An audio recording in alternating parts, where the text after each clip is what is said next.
What if I told you that some of the most powerful sultans in the Ottoman Empire, rulers of millions, conquerors of continents, also had love stories with men that history tried to bury? Behind the jeweled gates of Topkapi Palace, the empire's fate was decided not only on the battlefield, but in the private chambers where whispers of same-sex passion shaped alliances and stirred rivalries.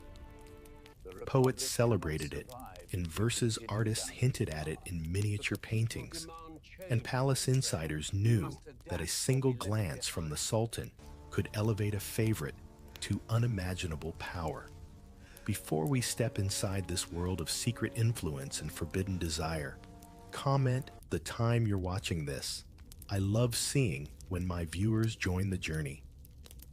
And if you want more of the history that textbooks dared to skip, consider subscribing. No pressure, but the next revelations might change how you see the empire forever.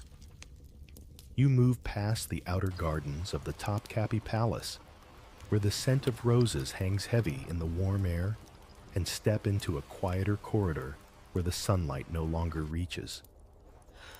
The marble beneath your feet feels cool, and the air carries a faint trace of incense from some unseen brazier. These are the hidden arteries of the Sultan's household spaces, far from the noise of ceremonial courtyards, where the empire's most delicate relationships unfold away from the eyes of the crowds. The official halls may echo with decrees and proclamations, but here, in the shadowed corners, influence is measured in proximity, in trust, and sometimes in the unspoken bond between two individuals. Power, in this world, often travels along invisible lines, drawn not only by political merit, but by personal affection. The Sultan's inner circle is not made up solely of statesmen and generals. It also includes favored companions, whose value lies in presence, loyalty, and the ability to soften a moment of tension. A courtier with a quick mind, a gift for conversation, and a pleasing manner can become as indispensable as a skilled military commander. For the palace is as much a theater of personalities as it is a machine of governance. Male beauty holds a place of honor in this environment, an inheritance from both Persian and Byzantine traditions that revered physical elegance in men. In paintings and illuminated manuscripts, the beloved youth is depicted with almond-shaped eyes, fine features, and hair like dark silk. Such portrayals were not scandalous. They were celebrated as part of an artistic language that mingled admiration with devotion. In a quiet corner of the palace, a miniature painter might capture the likeness of a page in intricate gold and lapis destined for a volume kept in the Sultan's private library. A portrait meant more for remembrance than display. These young men are not mere attendants. Many are students of the Enderun, the palace school selected from among the empire's brightest and most promising. They study literature, languages, music, and diplomacy, their training shaping them into refined and capable members of the court. In their role, they learn to read the Sultan's mood with the same precision a calligrapher gives to each stroke of a pen. And in this intimacy, bonds sometimes grow deeper, acknowledged discreetly, without the need for public admission, for the culture of the court values restraint in such matters. The poetry of the palace reflects this balance between private feeling and public discretion. Ottoman poets, drawing on Persian influences, often crafted verses in which the beloved might be described as a rose-cheeked moon or a gazelle in the garden of spring. Such images are rich with metaphor, allowing sentiments to be expressed without naming their source too directly. In the candlelit rooms of the palace, these poems could be recited not just for their beauty, but for the meanings they carried for those who understood them. Hierarchy shapes every step here. A favored courtier may walk beside the Sultan in the inner gardens, sharing conversation in a low voice, while others remain at a respectful distance. That closeness might lead to privileges, appointments, estates, or the advancement of a family member rewards that are as much the fruit of trust as they are of official merit. The Ottomans understood that the people allowed to stand nearest to the ruler could shape the direction of the realm itself. The palace's very design supports this gradual narrowing of access. Visitors pass through a sequence of gates and courtyards, each one more restricted than the last, until only a select few may enter the most private chambers. By the time you arrive there, the only people present are those whose loyalty is proven beyond doubt. A foreign envoy might see this as a fortress of secrecy, but to the Ottomans, it was simply the natural order of guarding both the ruler's person and his trust.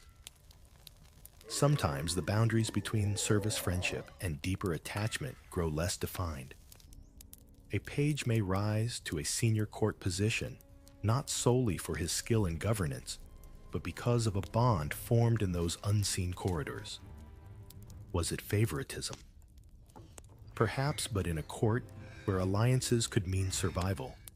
The ruler's reliance on trusted companions was as practical as it was personal. If you pause in one of these inner chambers, you might hear the low murmur of conversation behind a lattice screen. An advisor outlines the details of a provincial dispute, while a trusted companion pours the Sultan a cup of sweet sherbet. The act seems simple, but here it is layered with meaning, the unspoken assurance of loyalty, the comfort of familiar presence, and the quiet influence of one who stands close when others must remain beyond the threshold. In such moments, it becomes clear that the Ottoman Empire was shaped not only by laws and battles, but by the subtler currents of intimacy and trust flowing within the walls of its greatest palace. From those quiet chambers, you angle toward the harem gate, the corridor narrowing until your shoulders almost brush the glazed tiles, and the air grows warmer from braziers tended by silent attendants who seem to materialize only when a coal needs turning, as if the palace itself breathes through them while you pass beneath carved inscriptions that remind you this is a protected world defined as much by thresholds as by rooms, and you feel how a single step can redraw the map of who may see whom and under what light. You learn quickly that harem is not a synonym for a crowd of concubines, but the household's guarded core, the Sultan's family and its staff, an academy, a court theater, a labyrinth of teaching rank and ceremony where the Valide Sultan presides and where discipline is the craft of turning raw talent into polished influence, while eunuchs keep the doorways honest, keys clicking at their belts, like small bells that regulate the pulse of the place, and you realize this is administration wrapped in silk rather than a rumor wrapped in fantasy. The chief black eunuch, the Kuzlar Aasi, moves like a rule. Given human shape, his authority drawn from proximity to the Valide and the Sultan's private apartments, his messages traveling through passages. Ordinary officials never tread his word, the hinge on which visits, lessons, and audiences swing as he arranges who may enter the Golden Road, that narrow corridor bright with tiles and dim with discretion, because bodies do not simply walk here, reputations do. And you feel the gravity of each footstep long after it fades. You notice how learning folds into ritual young women, taught letters, embroidery, music, and etiquette under senior tutors, while a parallel school functions on the men's side of the inner palace. The Enderun, where pages ich olanlar are trained in languages, calligraphy, and statecraft. And though the harem and Enderun remain separate corridors and errands make their borders semi-permeable under watchful eyes, so messages, glances, and poems can travel farther than footsteps, while the design insists that nothing moves without being noticed by someone whose job is noticing. Eunuchs are everywhere, not as decoration, but as structure. Black eunuchs guarding the women's precincts, and white eunuchs governing the men's inner service. And between these two posts, the empire's most private machinery turns, because intimacy here is a matter of architecture first and intention second, and you register how carefully the Ottomans build behavior into stone, so temptations become paths with chaperones rather than secrets with locked doors. You hear music from a distant chamber and follow it to a court entertainment where the troupe has arrived to scatter precision into rhythm, and with them come the famed koçek, young male dancers, costumed in bright fabrics that flash like angled light on water bells at ankles, hair arranged with ornamental scarves, their movements quick and liquid hands, drawing arcs that blur masculine and feminine, while the audience praises timing, grace, and wry expressions that tell jokes without words, and you understand why observers across centuries struggle to describe them without explaining them away. A 17th century traveler leaves a note about such performances, careful, amused, and a little alarmed at his own interest. But the court seems unbothered, because here art is a shield and a mirror, offering the safe grammar through which desire may be looked at as choreography rather than confession. And while you watch the swirling figures and hear the clack of finger cymbals, you wonder if a culture builds an art that can carry feeling without naming it. Does the feeling become less, or does it simply learn to bow when summoned?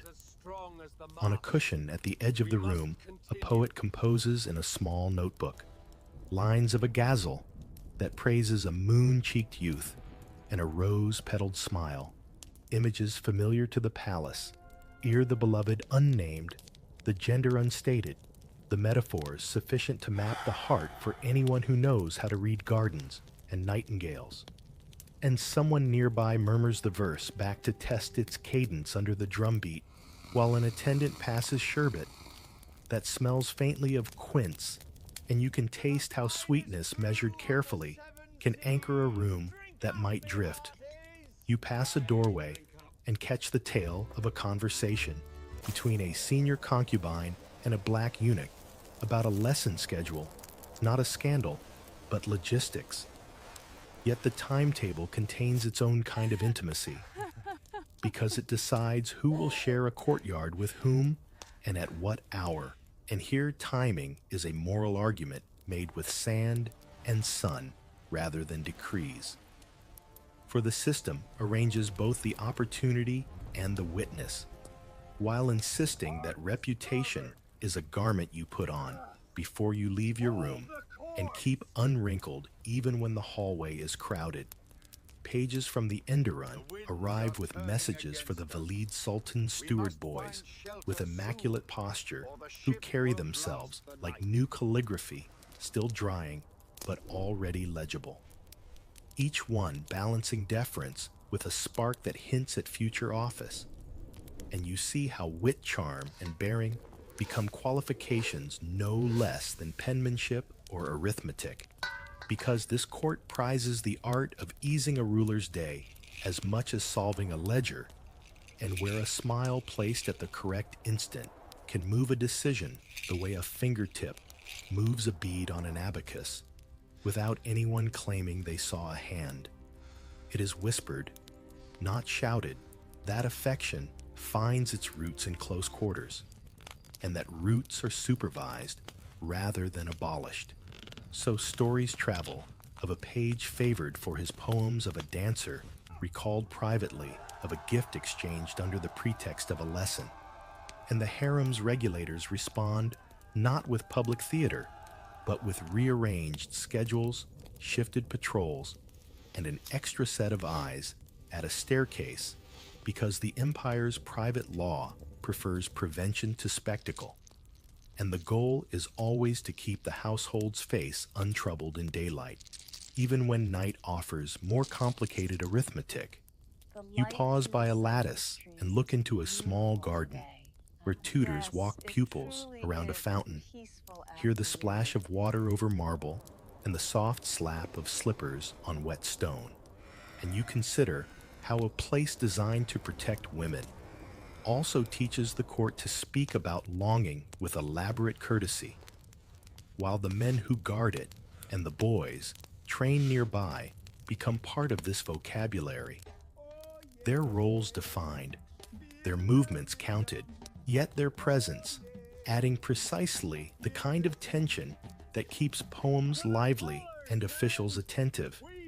And you ask yourself quietly, if you lived behind these screens, what would you say aloud, and what would you fold into metaphor until it felt like prayer?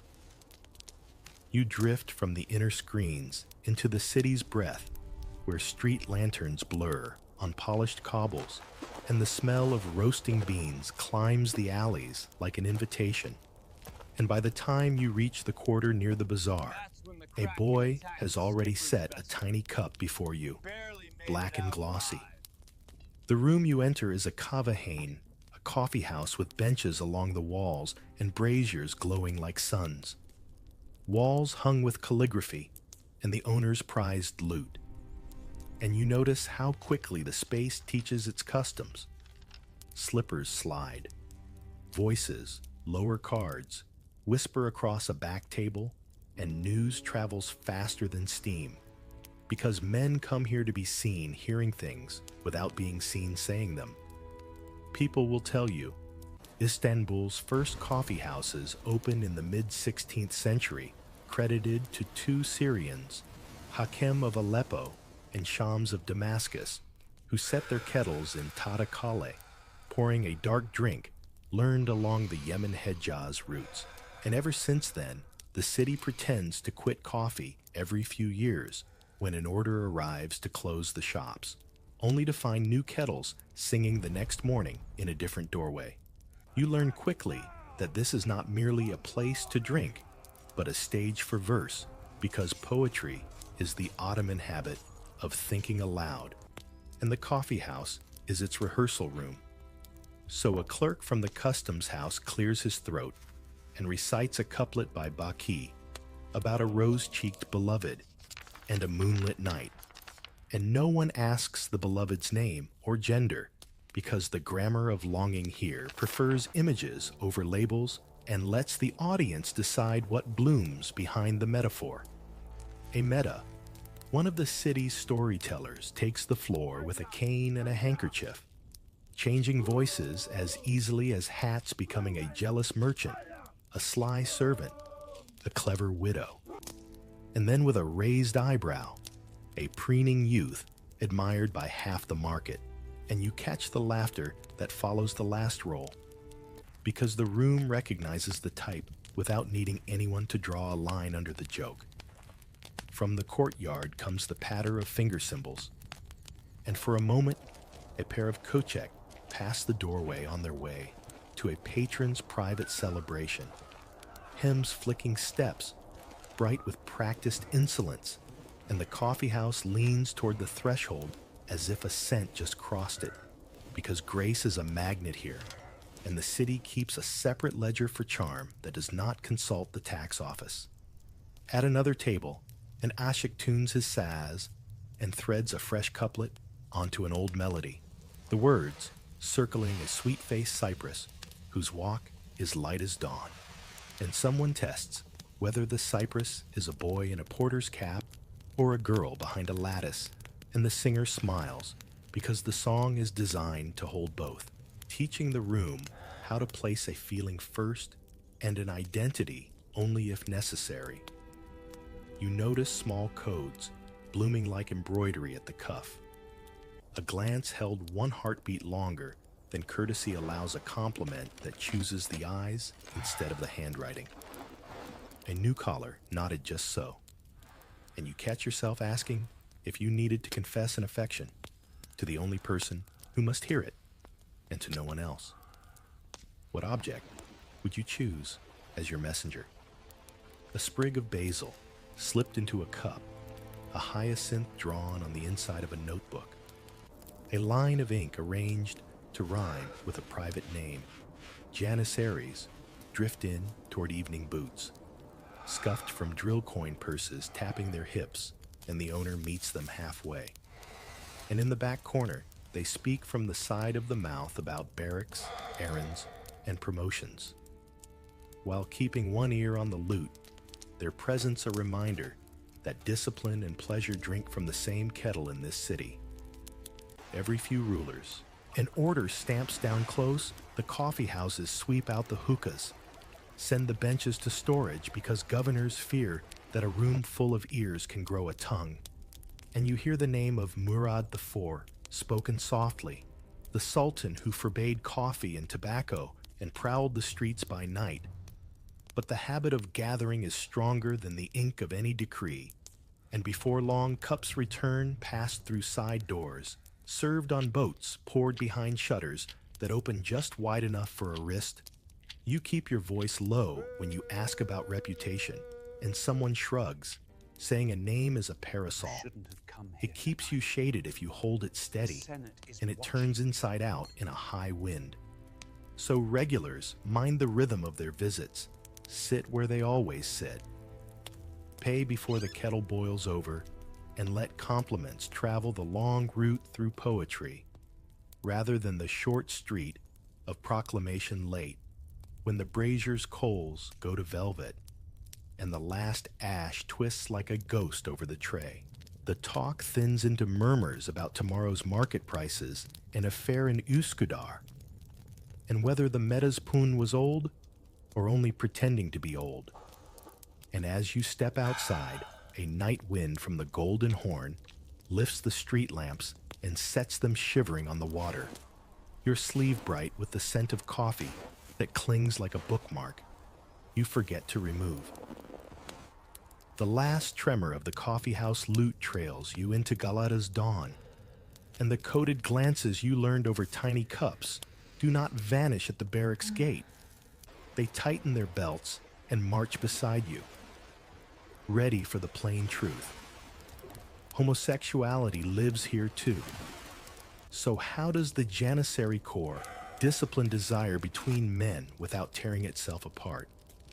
You cross into the yard where the morning drum beats a steady command, and the okak, the hearth of the Corps, glows at the center like a kept vow. New faces arrive from Levy Roads and the Asimi Olanlar schools. Strangers turn brothers by drill prayer and bread from the same oven. You feel how the Corps names itself a family before it admits to being an army, and families have affections that rules can delay but not erase. Inside, the Odalar long rooms line up beds as neatly as script on a page. You stand as a chirak under an usta, who reads you the way. A scribe reads ink, catching the loosened strap, before an officer does slipping a cloak over a sleeping shoulder when the coals die down. This is where love between men finds its first shape, not in grand speeches, but in constant ordinary care, the sort that moves before anyone has to ask. You sense the line the Corps draws service, first sentiment, quiet scandal, never. And yet, you also see how closeness ignores lines that are drawn too near to breathing. At midday, the Kazan arrives, copper, bright enough to hold a wavering circle of faces. One pot for one, orta, one ladle for all. Around it, the silence of eating together is a kind of oath. Everyone knows the law of the yard. Overturning that pot, Kazan Kaldermak, means mutiny. The loudest word a company can speak without sound. Everyone also knows another quieter law. Careless talk can injure a reputation faster than any blade, so tenderness, when it exists, wears discipline like armor. By regulation, early Janissaries do not marry. The rule keeps bodies in the barracks and minds on the hearth. Years pass, framed by the same shoulders and the same breaths at night. In that narrow country, Devotion often grows sometimes as fierce camaraderie, sometimes as a romance with no need for a trumpet. The core does not bless it, but it does not pretend not to see the way two names drift toward each other on duty rosters, or the way a hand returns from the market holding a belt meant for another waist. When jealousy prowls, officers rearrange watches, move bunks, or shift errands. They prefer prevention to spectacle. Evenings soften into Mohabbat talk, Tia Saz humming low, while a veteran recalls a winter march through Thrace. Handkerchiefs appear like shy messengers, linen with a stitched cypress initials, hidden in roots and branches. A gift like that can pass for courtesy, and often it is. Sometimes it is more. You might ask yourself, if a feeling survives on quiet, does it weaken or become strong enough to ignore witnesses? Chroniclers notice what they can. Evliya Çelebi wanders the yards in his great book and records swagger, discipline, and affections packed close together. European envoys send reports that praise the order and hint at attachments they do not know how to name. They sometimes repeat barracks jokes about pretty lads hired to sing or dance, and they puzzle over the site without understanding the code. Art provides a safe grammar. The heart learns to speak through it. Rules do exist on paper sharper than any song. Military justice punishes disorder and morality offenses, and in court registers, the word levada appears often enough to prove that judges know what to call certain acts. Yet the records also show a habit of managing rather than parading shame. A case dismissed for lack of scandal. A reprimand for improper behavior with no names printed. In this world, the difference between sin rumor and politics matters more than a strict definition, and discretion is a craft everyone practices. Campaigns teach the cost of attachment and its reward. Snow eats the road. Hunger hollows the ranks. A river tries to keep what it takes. You lift your comrade because his breath is tied to yours by more than orders. Is that military duty? Of course. Does the heart recognize a deeper reason? It often does. The core does not stage a debate. It watches whether the line holds under fire. The Bektashi, lodges near the yard, keep lamplight late. You bow your head at a lintel worn smooth by foreheads. Inside tea steams. A dervish speaks of Yoldash, the companion of the road whose bond is chosen. The lodge lends words the drill does not supply, giving lawful form to loyalty without asking questions that would make officers nervous. A prayer, a song, a story, the Corps borrows these to keep the peace between rule and feeling. Harsh rains prove the system's reflexes. You remember Murad IV sending bands through the streets, chasing coffeehouse chatter into shutters. In the yard, order tightens boots, heel to heel, under bunks' muskets, at the same angle, blankets folded to a width a palm can measure. In such geometry, a glance becomes a letter and a breath, a folded note that vanishes before anyone can unfold it. If trouble nips, punishment walks quickly.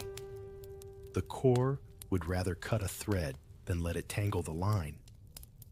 Yet the city and the barracks share one pulse. The same codes you learned over coffee eye contact held a heartbeat beyond courtesy. A compliment aimed at eyes rather than epaulets reappear at the gate.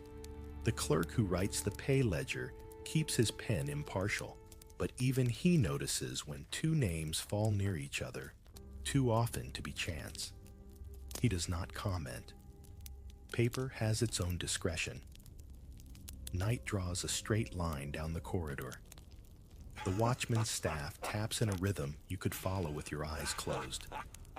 Beneath your pillow rests a folded couplet cypress, bending toward a thin moon, written in a careful hand that refuses flourish. You breathe in lamp oil and sun-warmed wool, and let the barracks lullaby carry you. Along the row, another breath steadies. At dawn, the drum will lift both of you, and no one will ask why your steps match so well. You wake with the couplet still warm under your pillow, the cypress leaning toward the moon, and carry it into morning like a quiet instruction. The letters, a path that leads you past the arsenal walls to a courtyard where a calligrapher's window opens and the pen begins its slow river. The line on the page looks like a strand of hair across a cheek. The dot beside it looks like a beauty mark. And you realize the city has been teaching you a discipline the drill yard never named how to say everything without naming it. Divan poetry is the empire's high tongue, braided from Persian meters and Arabic scholarship, a language where desire wears metaphor like ceremonial silk. The beloved, the mashuk, rarely receives a fixed gender.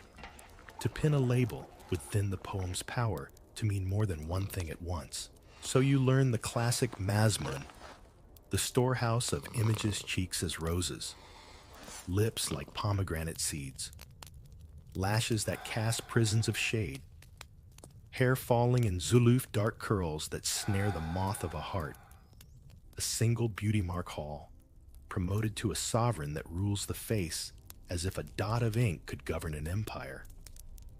None of this is coyness for its own sake. It is a practiced courtesy that lets feeling move through crowded rooms without tripping over furniture. You try the vocabulary on your tongue. The nightingale bulbul spends himself on songs to a rosegule that declines to answer. The cypress stands tall with the posture of an adored youth. The moon withholds and reveals by fractions. Dawn promises noon wavers. Nothing needs a pronoun. That is the point. Ambiguity is not a hiding place, but a house with more doors, so each reader may enter by the one they need. Names do surface, and you follow them like stepping stones across a stream. You hear Baki, 16th century sultan of poets, whose ghazals polish longing until it shines with palace light. You hear Fuzuli earlier and more sorrowful, a scholar of love who treats burning as a curriculum. Nefri thunders satire more than seduction, yet even his pages flash with a saki, a cupbearer whose tilt of the goblet can tilt a room. Then Nedim arrives in the tulip era, with laughter in his ink-writing gardens along the Bosphorus pavilions and flutes and evenings that forget to end. In his verses, the beloved may be a smooth-cheeked page, or a girl glimpsed behind a lattice. The pleasure lies in not deciding and letting the poem lean toward flesh or allegory, depending on who is listening. You recognize the craft you met last night. In the barracks, discipline on the surface, freedom underneath. You pause longest with Shey Ghalib, the Mevlevi master, who writes Husn u Ashk, beauty, and love an allegory that turns desire into a pilgrimage. Ashk seeks Husn. Across trials that feel like cities, the soul must cross only to learn that union was always within. Yet even on this mystical road, the curve of a tress, the sternness of a brow, the play of down along a cheek, keep their human temperature. Here, earthly and divine loves are not rivals. They mirror one another, borrowing each other's light until both look brighter. Manuscript painters keep pace with the poets. In a muraka, an album of miniatures and calligraphies, you find the saki pouring wine in a pavilion while a lord watches with practiced calm. Pages with almond eyes lift trays. Dancers turn with wrists like stylized question marks. The scene can be read as ceremony, as aesthetic admiration, or as a wink that refuses to say where it lands. The picture gives you what the poem gives you, a grammar that protects feeling by refining it. In a mekmua, a miscellany copied by a clerk who loves verse as a falconer, loves the smoothness of a worn glove couplets, gather like friends returning to the same table. Margins host small arguments. Variants crowd the gutters. A single line about a downy cheek earns a tiny rose sketched beside it, and no inspector can object to a flower. You see how poems travel, traded for favors, sent across the Bosphorus in folded leaves copied into exercise books by boys who pretend they only want the meter. Occasionally, the record flares with scolding. A moralist writes against songs. Too frank dancers, too pretty a cup, too often refilled. An imam warns that metaphors are doors left ajar. The protests prove the poems are working, reaching where prohibitions cannot patrol.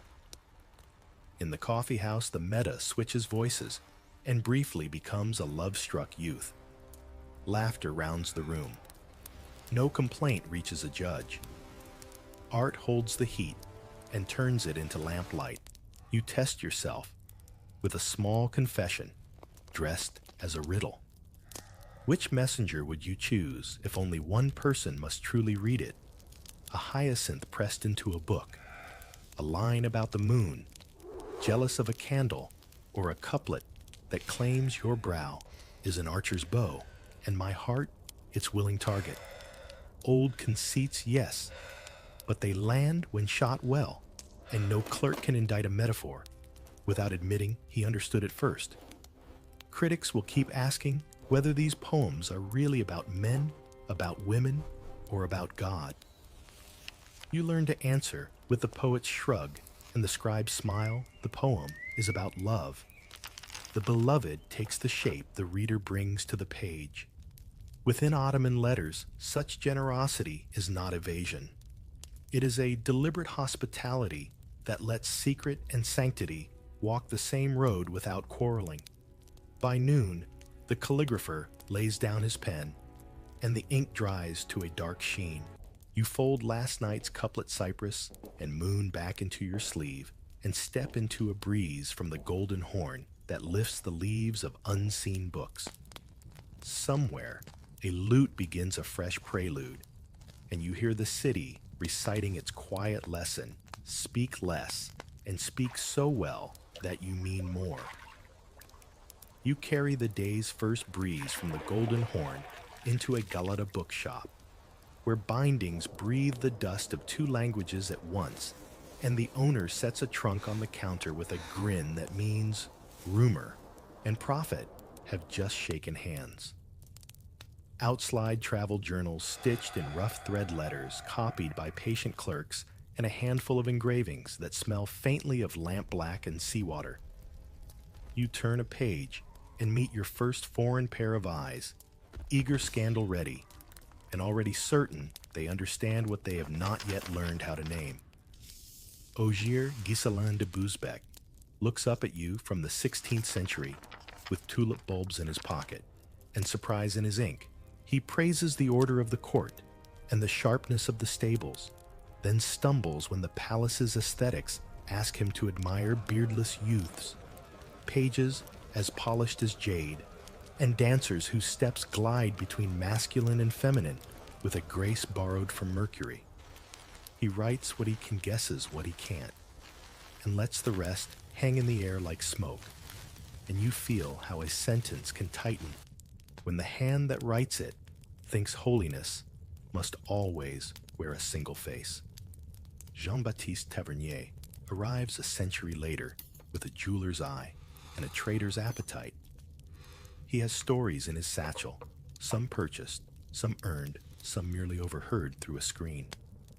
He copies the city's glints and rumors together until the page looks like the Bosphorus at noon. Everything flashing, not all of it water. Where the Kochek turn, he turns his pen. Where the barracks laugh at a joke, he writes down the laughter and forgets the context, because the room that made the joke is not interested in explaining it to a visitor who pays in astonishment. Joseph Pitton de Tournefort walks in with a botanist's net and a moralist's weather report. He admires gardens, lists herbs, and then scolds people he has just met for pleasures he has barely seen. He can catalog a hyacinth with perfect clarity and misread a glance 2 feet from his nose. When he finds verse about a moon-cheeked beloved, he drags the line to court in his head, translating Masman into accusation as if poetry were a signed confession rather than a room designed for more than one meaning. Antoine Galland listens more than he claims to understand. He moves through salons and embassies, hears the lute at dusk, and collects stories that will make his name elsewhere. In his notebooks, the city's male dancers flicker pages, carry trays with downcast lashes, and a saki tilts a cup in a way that makes an evening tilt with it. Galland's ink keeps its manners, yet even his careful phrases show the tug-of-war between intrigue and propriety that European pens perform whenever Ottoman art refuses to separate beauty from ambiguity. Then Lady Mary Wortley Montague, sharp amused and unafraid, pulls a chair to your table. Her letters refuse the easy scandal, especially where women are concerned. She calls European fantasies to heal describes baths without the tremor of a sermon, and when she meets a custom she dislikes, she sentences it without dismissing the people who live inside it. She will not solve your puzzles about men. She does tell you that looking harder does not mean seeing more if your eyes have already been told what is moral before they have learned what is true. Translations make their own weather. A page calls someone Mahbub beloved, and a foreign clerk renders it with a word that belongs to another century's courtroom, and the poem hardens into evidence it was never meant to be. Kochek becomes a slur in a margin. Delikanlı, the quick-blooded youth, is filed under a species of vice. You watch meaning stumble at the frontier of dictionaries, then stand up wearing a soldier's coat that does not fit and a reputation it did not ask for. Engravers in Amsterdam and Paris sharpen the city into copper-plate hammams with steam drawn like silk veils, gardens hung with lanterns, a pavilion where a cupbearer's wrist turns just so, and by the time the prince reached northern mantles, the pavilions have learned to whisper louder than they ever did here. A husband points with a smirk. A guest nods as if a distance of 1,000 miles has given him expertise, and the original scene, which allowed multiple readings, is fixed into one like a song forced into a single key by an impatient choir. You keep reading, and the pattern repeats. A traveler admires the Janissary's discipline in one paragraph, then clucks at unnatural tastes in the next, not noticing that his own account has just described the very closeness he condemns as the source of the Corps' unbreakable line. Another visitor marvels at poetry contests in the coffee house and then translates every rose and nightingale into a confession, forgetting that the empire's most serious jurists do not translate with such speed. A third copies a joke about a pretty lad and loses the wink that kept the line from injury, because the wink lives in the room and refuses to be folded into exported paper. Gentle sarcasm comes easily in a bookshop, but the city earns something better than easy mockery. Most of these writers are working at the edge of their own vocabularies. They have been trained to think desire has only 2 doorways and arrive in a place that builds houses with many rooms. They peer into one and insist the whole building must be that chamber.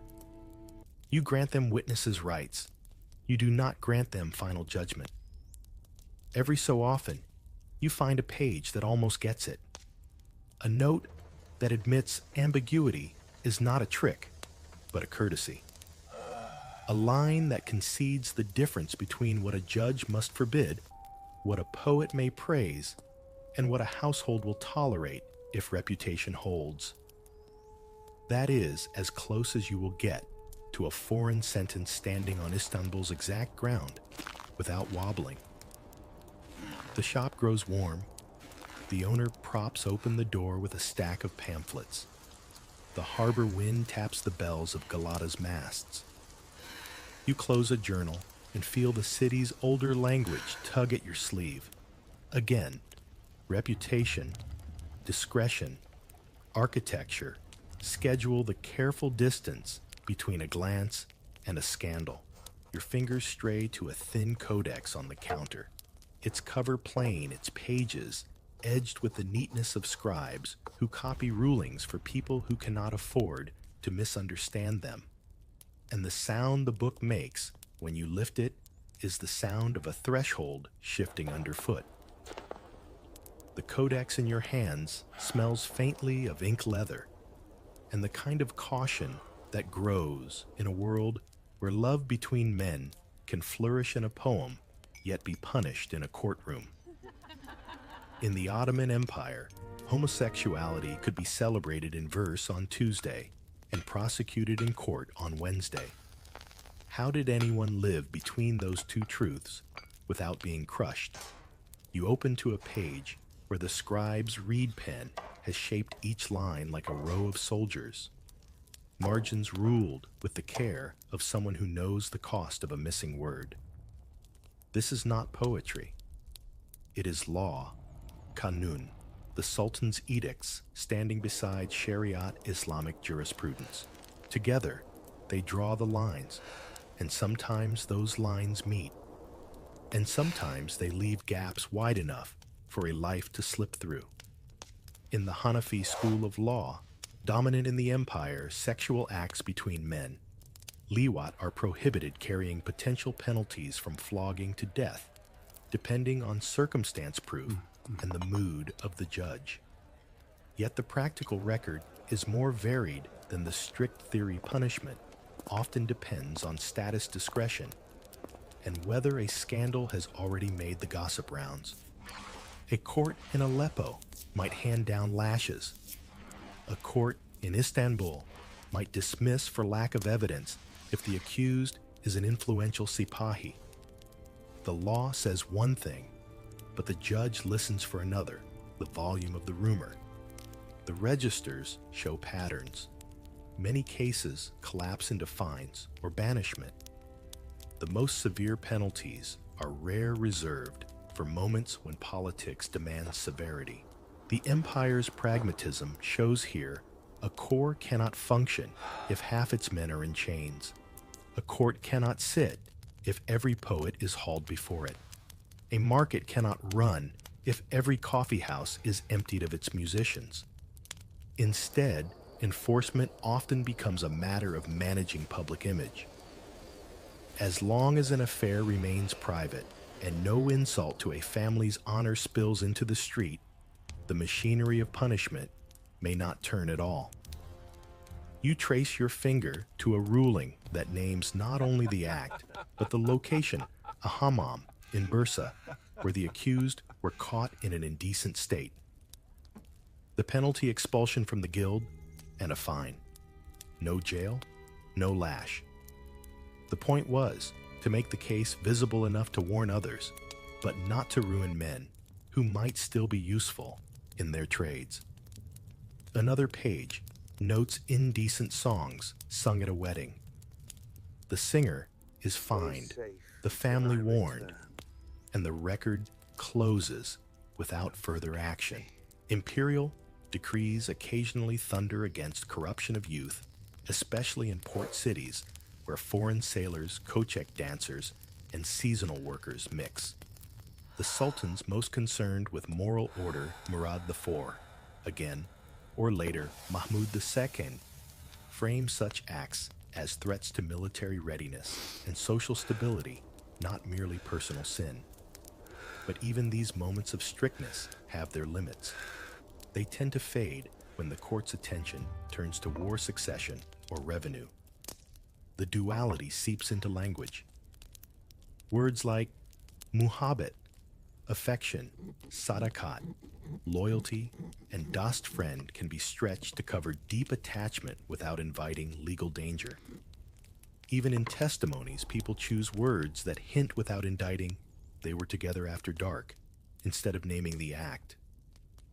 This careful vocabulary becomes a shield, one that allows relationships to exist in the open, as long as no one uses the wrong noun at the wrong time. In the Madrises, jurists debate whether certain poetry crosses into forbidden territory. Some argue that verse about moon-faced youths is harmless as long as it remains metaphor. Others see danger in every simile that draws blood to the cheeks.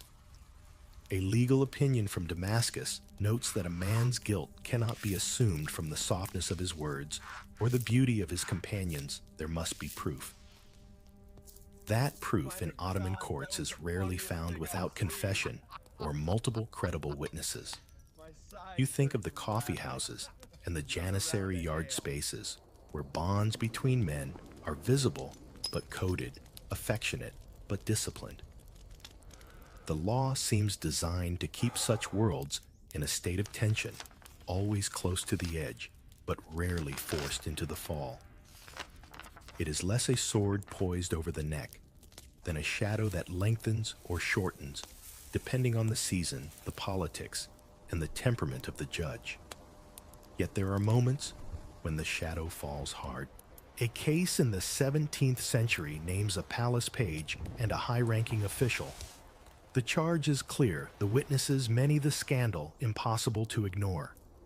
The page is dismissed, the official exiled to a provincial post. The punishment is as much about saving the court's dignity as enforcing moral law. In another record from Crete, 2 men are executed for repeat offenses after multiple prior warnings. The scribes note the act without flourish, as if marking a debt repaid.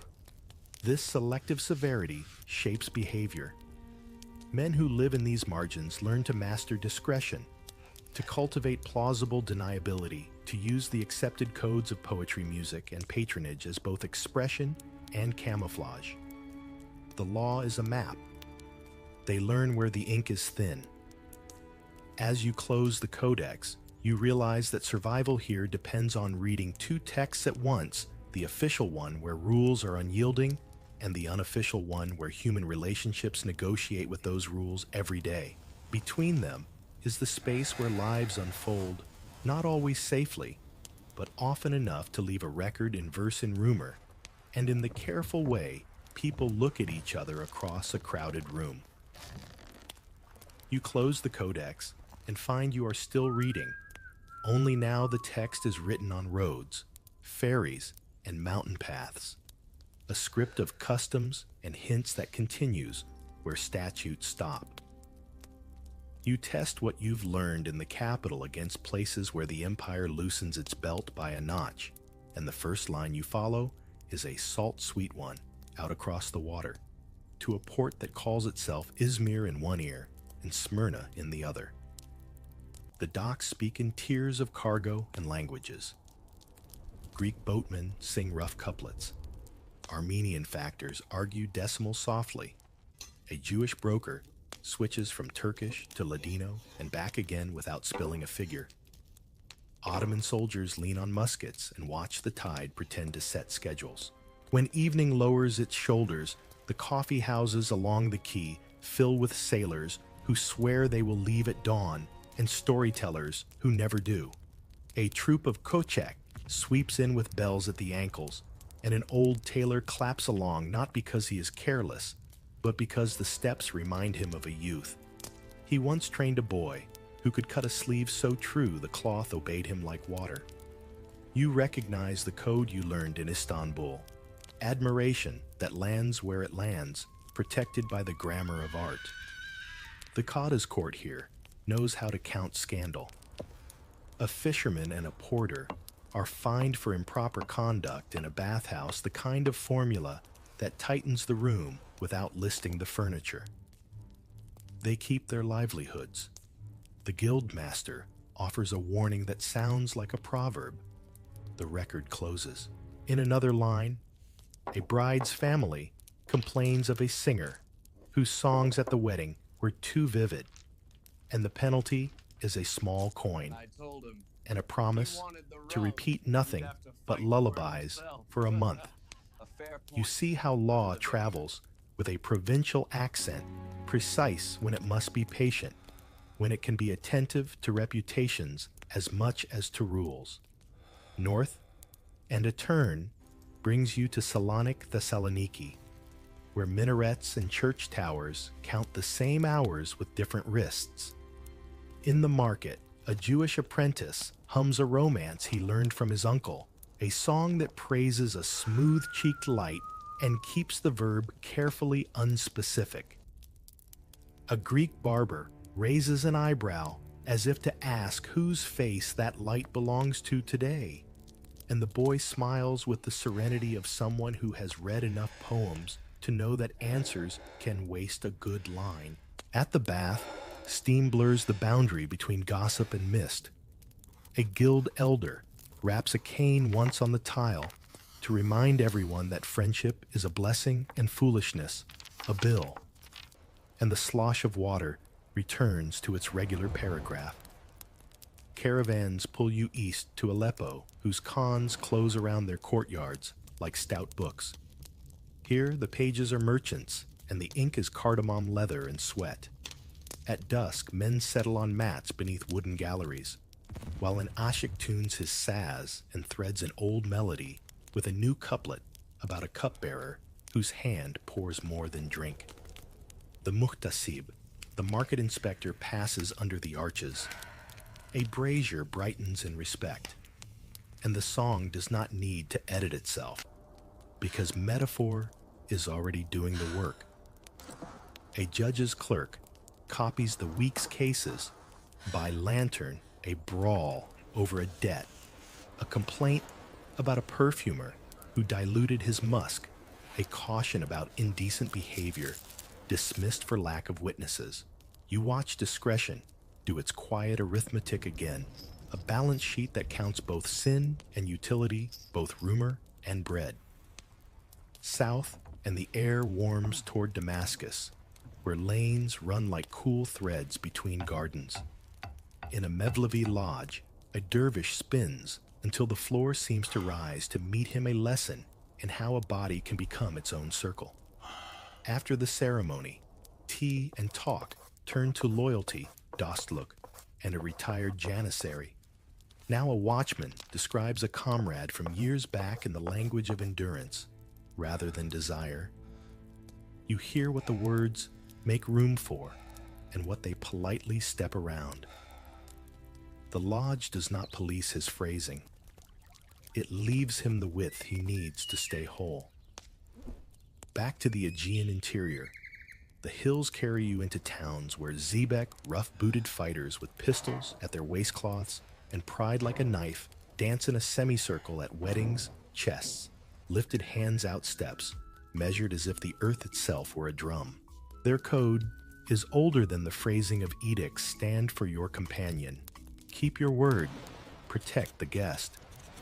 In their talk, you catch the same protective discretion you met behind the top kappa screens, just dressed in leather and dust. If affection travels here, it travels armed with honor and arrives home before dawn. On islands, the Venetian past lingers in balconies and loanwords. In Candia, the scribes write in Turkish, but swear under their breath in Greek. The Kada weighs a case involving a musician and a wine shop, and the punishment is a shuttered door for 7 days, all theater designed to keep the neighborhood's peace. Across the straight-on roads, a garrison keeps time by canon and by rumor. A couplet about a cypress, and a moon surfaces again, copied on cheap paper and tucked into a soldier's sash. You smile at the way a small poem can find employment in every province, doing steady work for feelings that refuse to sit idle. You begin to trust the empire's unwritten indexes, hammams that get quieter when the wrong guest enters, coffee houses that adjust their music when someone's uncle is in town, guilds that move an apprentice to another bench when a master grows careless with boundaries. Not virtue in marble, no, but moderation in wood and rope, flexible knottable, quick to retie when a storm passes. Do you trust a decree more than a doorway whisper? Or do you learn, as most do, to listen to both and let your feet decide which one you will obey? Tonight, Evliya Çelebi's voice catches up with you in a roadside khan near Bursa, cheerful as ever, recording a troupe of dancers, a preacher's scold, and a judge's shrug in the same paragraph. He laughs at excess praises hospitality and moves on before anyone can draft him into a moral argument he did not start. His pages confirm what your steps have been spelling. The farther you walk from the capital, the more the empire governs by the geometry of rooms and relationships. A frown can be a sentence, a schedule change a verdict, a moved doorway an absolution. By the time you turn back toward the Bosphorus, you carry a pocket full of provincial footnotes, fines rather than floggings, warnings rather than trials, songs that keep their pronouns unpinned, and glances that carry news faster than couriers. You return with the sense that the law you read yesterday and the life you walk today are not enemies so much as partners who refuse a public quarrel, each allowing the other to save face. The wind off the water smells of tar and figs. A boatman calls. Somewhere in the city, a clerk sharpens his pen for new reforms, and the ferryman who has seen fashions change more often than currents grins without promising what tomorrow's page will say. You dock in the capital again, and the city greets you with the smell of wet stone and the clink of scaffolding poles. Somewhere between your last crossing and now, the empire has changed its clothes. Reforms are in the air, and the Sultan's gaze has turned inward with a restlessness that rarely leaves custom untouched. The 18th century has ripened into the 19th, and the Tanzimat winds begin to whistle through the streets like a draftsman's straight edge across a table. The word Tanzimat reorganization sounds polite enough, but you've learned to listen for the work it hides. Civil codes are rewritten, military corps, restructured ministries, reshuffled.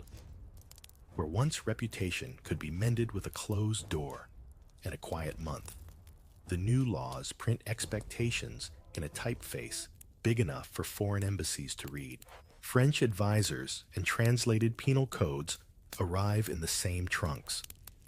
They unpack not only legal phrases, but entire categories of offense that previous judges had preferred to treat with discretion. The vocabulary of public morality grows teeth sharper than the old proverbs. The Janissaries, with their own complicated history of affection and discipline, are long gone abolished in the auspicious incident of 1826. The new army drills in European uniforms, rows of buttons, replacing the soft folds of caftans, and with the uniforms come imported regulations. In these pages, prohibitions that were once elastic in practice become stiff. It is one thing for a Qadi in Bursa to fine a man for indecency and leave the rest to his guild. It is another for a military tribunal, modeled on Prussian lines, to enforce written articles without room for proverb or wink. You leaf through the fresh law books and find the influence of the Napoleonic Code in the way certain acts are defined explicitly without the old poetic cover. The Tanzimat codifiers pride themselves on clarity, but clarity has consequences. The more sharply an offense is drawn, the less room there is for judges to interpret. Where once ambiguity protected precision, now accuses. The change is not immediate. Everywhere provincial courts still practice the old discretion, but in the capital, the shift is visible, like the straightening of streets in a new neighborhood plan. Diplomatic pressure plays its part. European powers present themselves as moral tutors, even as their own port cities carry reputations not unlike Galata's. In negotiations, they fold morality into trade and legal reform, pushing the empire to align its codes with theirs. Some Ottoman officials, eager to project a civilized image to foreign eyes, embrace the stricter stance. Others grumble that these imported scruples misunderstand the balance the empire has maintained for centuries between law, art, and life. You notice the cultural ripples. Coffee houses that once hosted poetry contests now advertise their compliance with new regulations, playing music, quieter, hiring fewer dancers, and arranging their chairs so that conversations look more like business than leisure. Certain Mazmun, the rose cheek and the downy lip, begin to drop out of printed verse, surviving mostly in private manuscripts and the recitation of older men who no longer seek patrons. The Kochek tradition wanes under both official disapproval and the changing tastes of audiences. Its costumes and steps survive in folk memory, but the urban stage narrows. In some neighborhoods, surveillance takes the form of architecture. New police posts at major crossroads, better lit streets, the removal of secluded garden walls in favor of open sightlines.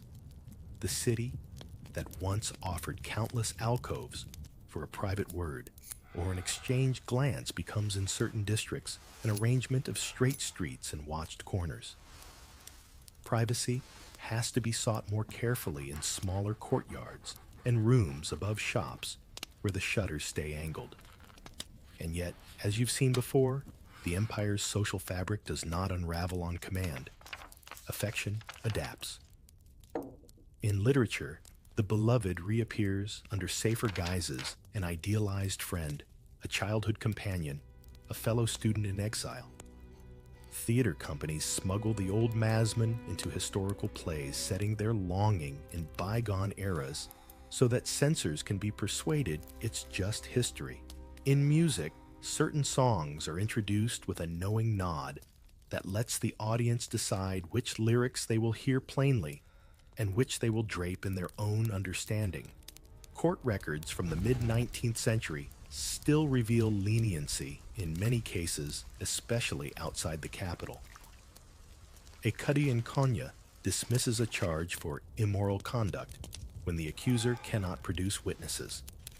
In Trabzon, a fine is levied, but the men involved are permitted to return to their work. The new laws exist, but old habits of balancing public peace against private behavior persist, especially where foreign scrutiny is less intense. By the 1870s, printed newspapers sometimes comment on moral reform, quoting government circulars about the need for public decency. These articles tend to echo European moral vocabulary, but local readers respond with letters that defend poetry music and hospitality as integral to Ottoman life. You recognize the argument that beauty and connection are not imported vices, but native strengths, and that they can coexist with order if the law allows. As the century closes, the empire stands with one foot in its long tradition of discretion, and the other in the modernizing impulse to regulate. The tension remains how to present a moral face to the watching world without erasing the private arrangements and artistic languages that have carried people through centuries. You step out of the law office into the cool air of a side street, hearing a faint melody from an upstairs window, a tune older than any penal code drifting down between the shutters, as if to prove that some measures cannot be legislated away. The upstairs melody follows you into the lane, and even as reforms light the streets and officials tidy the stages, the oldest fact refuses to dim: homosexuality survives here. How do men keep it breathing under brighter lamps and stricter pages? You carry that question down to the quay, where the water writes and erases the city's name with every slap against the stones. The tune threads the air like a reminder that laws can straighten roads but not hearts. And you feel how the same codes you learned across these nights still work quietly. A glance held one heartbeat longer than courtesy, a compliment that chooses the eyes instead of the epaulet, a folded square of linen with a cypress stitched so small it must lean close to be read. You think of the Kahavahani of verses that speak in roses and nightingales, and understand why metaphors outlive decrees. They carry truth without tripping censors, and they give breath to people who prefer living to arguing.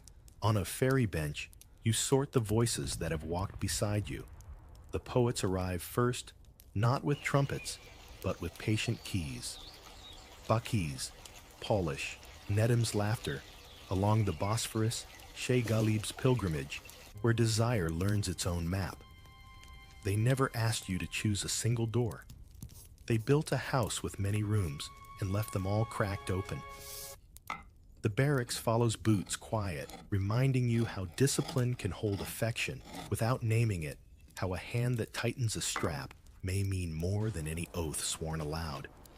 The courts murmur next, their registers stacked like careful masonry cases, dismissed for lack of witnesses, fines imposed where spectacle would only tear reputations, the old dance between order and mercy that kept the city's face calm, even when stories ran warm underneath.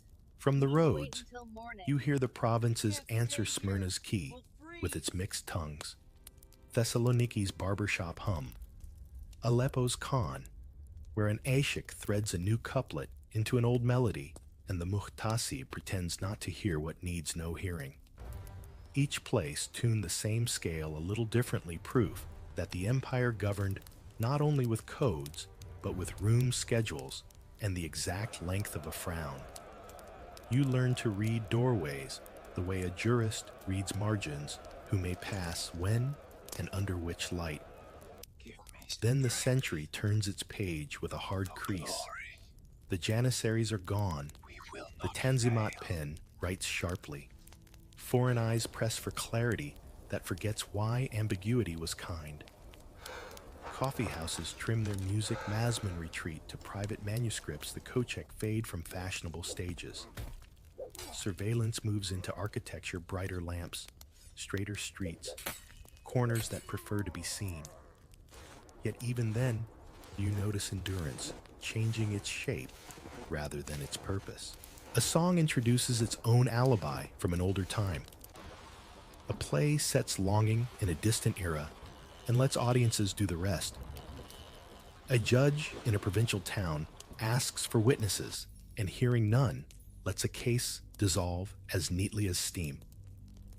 You walk past a wall where jasmine climbs and think of language that still carries shelter, dust for friend when the word must be broad, Yoldash, for companion when the road must be named, instead of the heart Mohabbat for affection, when it would be unwise to measure it in units.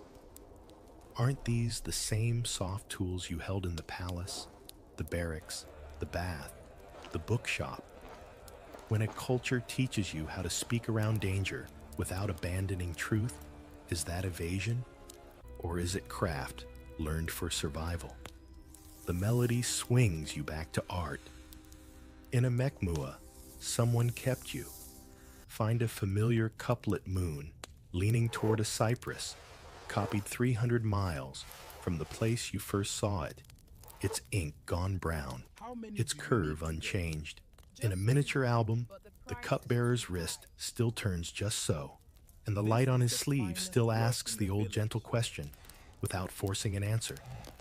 In a ledger, from a guild, two names continue to appear side by side more often than chance. The clerk records wages and says nothing because paper, like cities, prefers peace where peace can hold.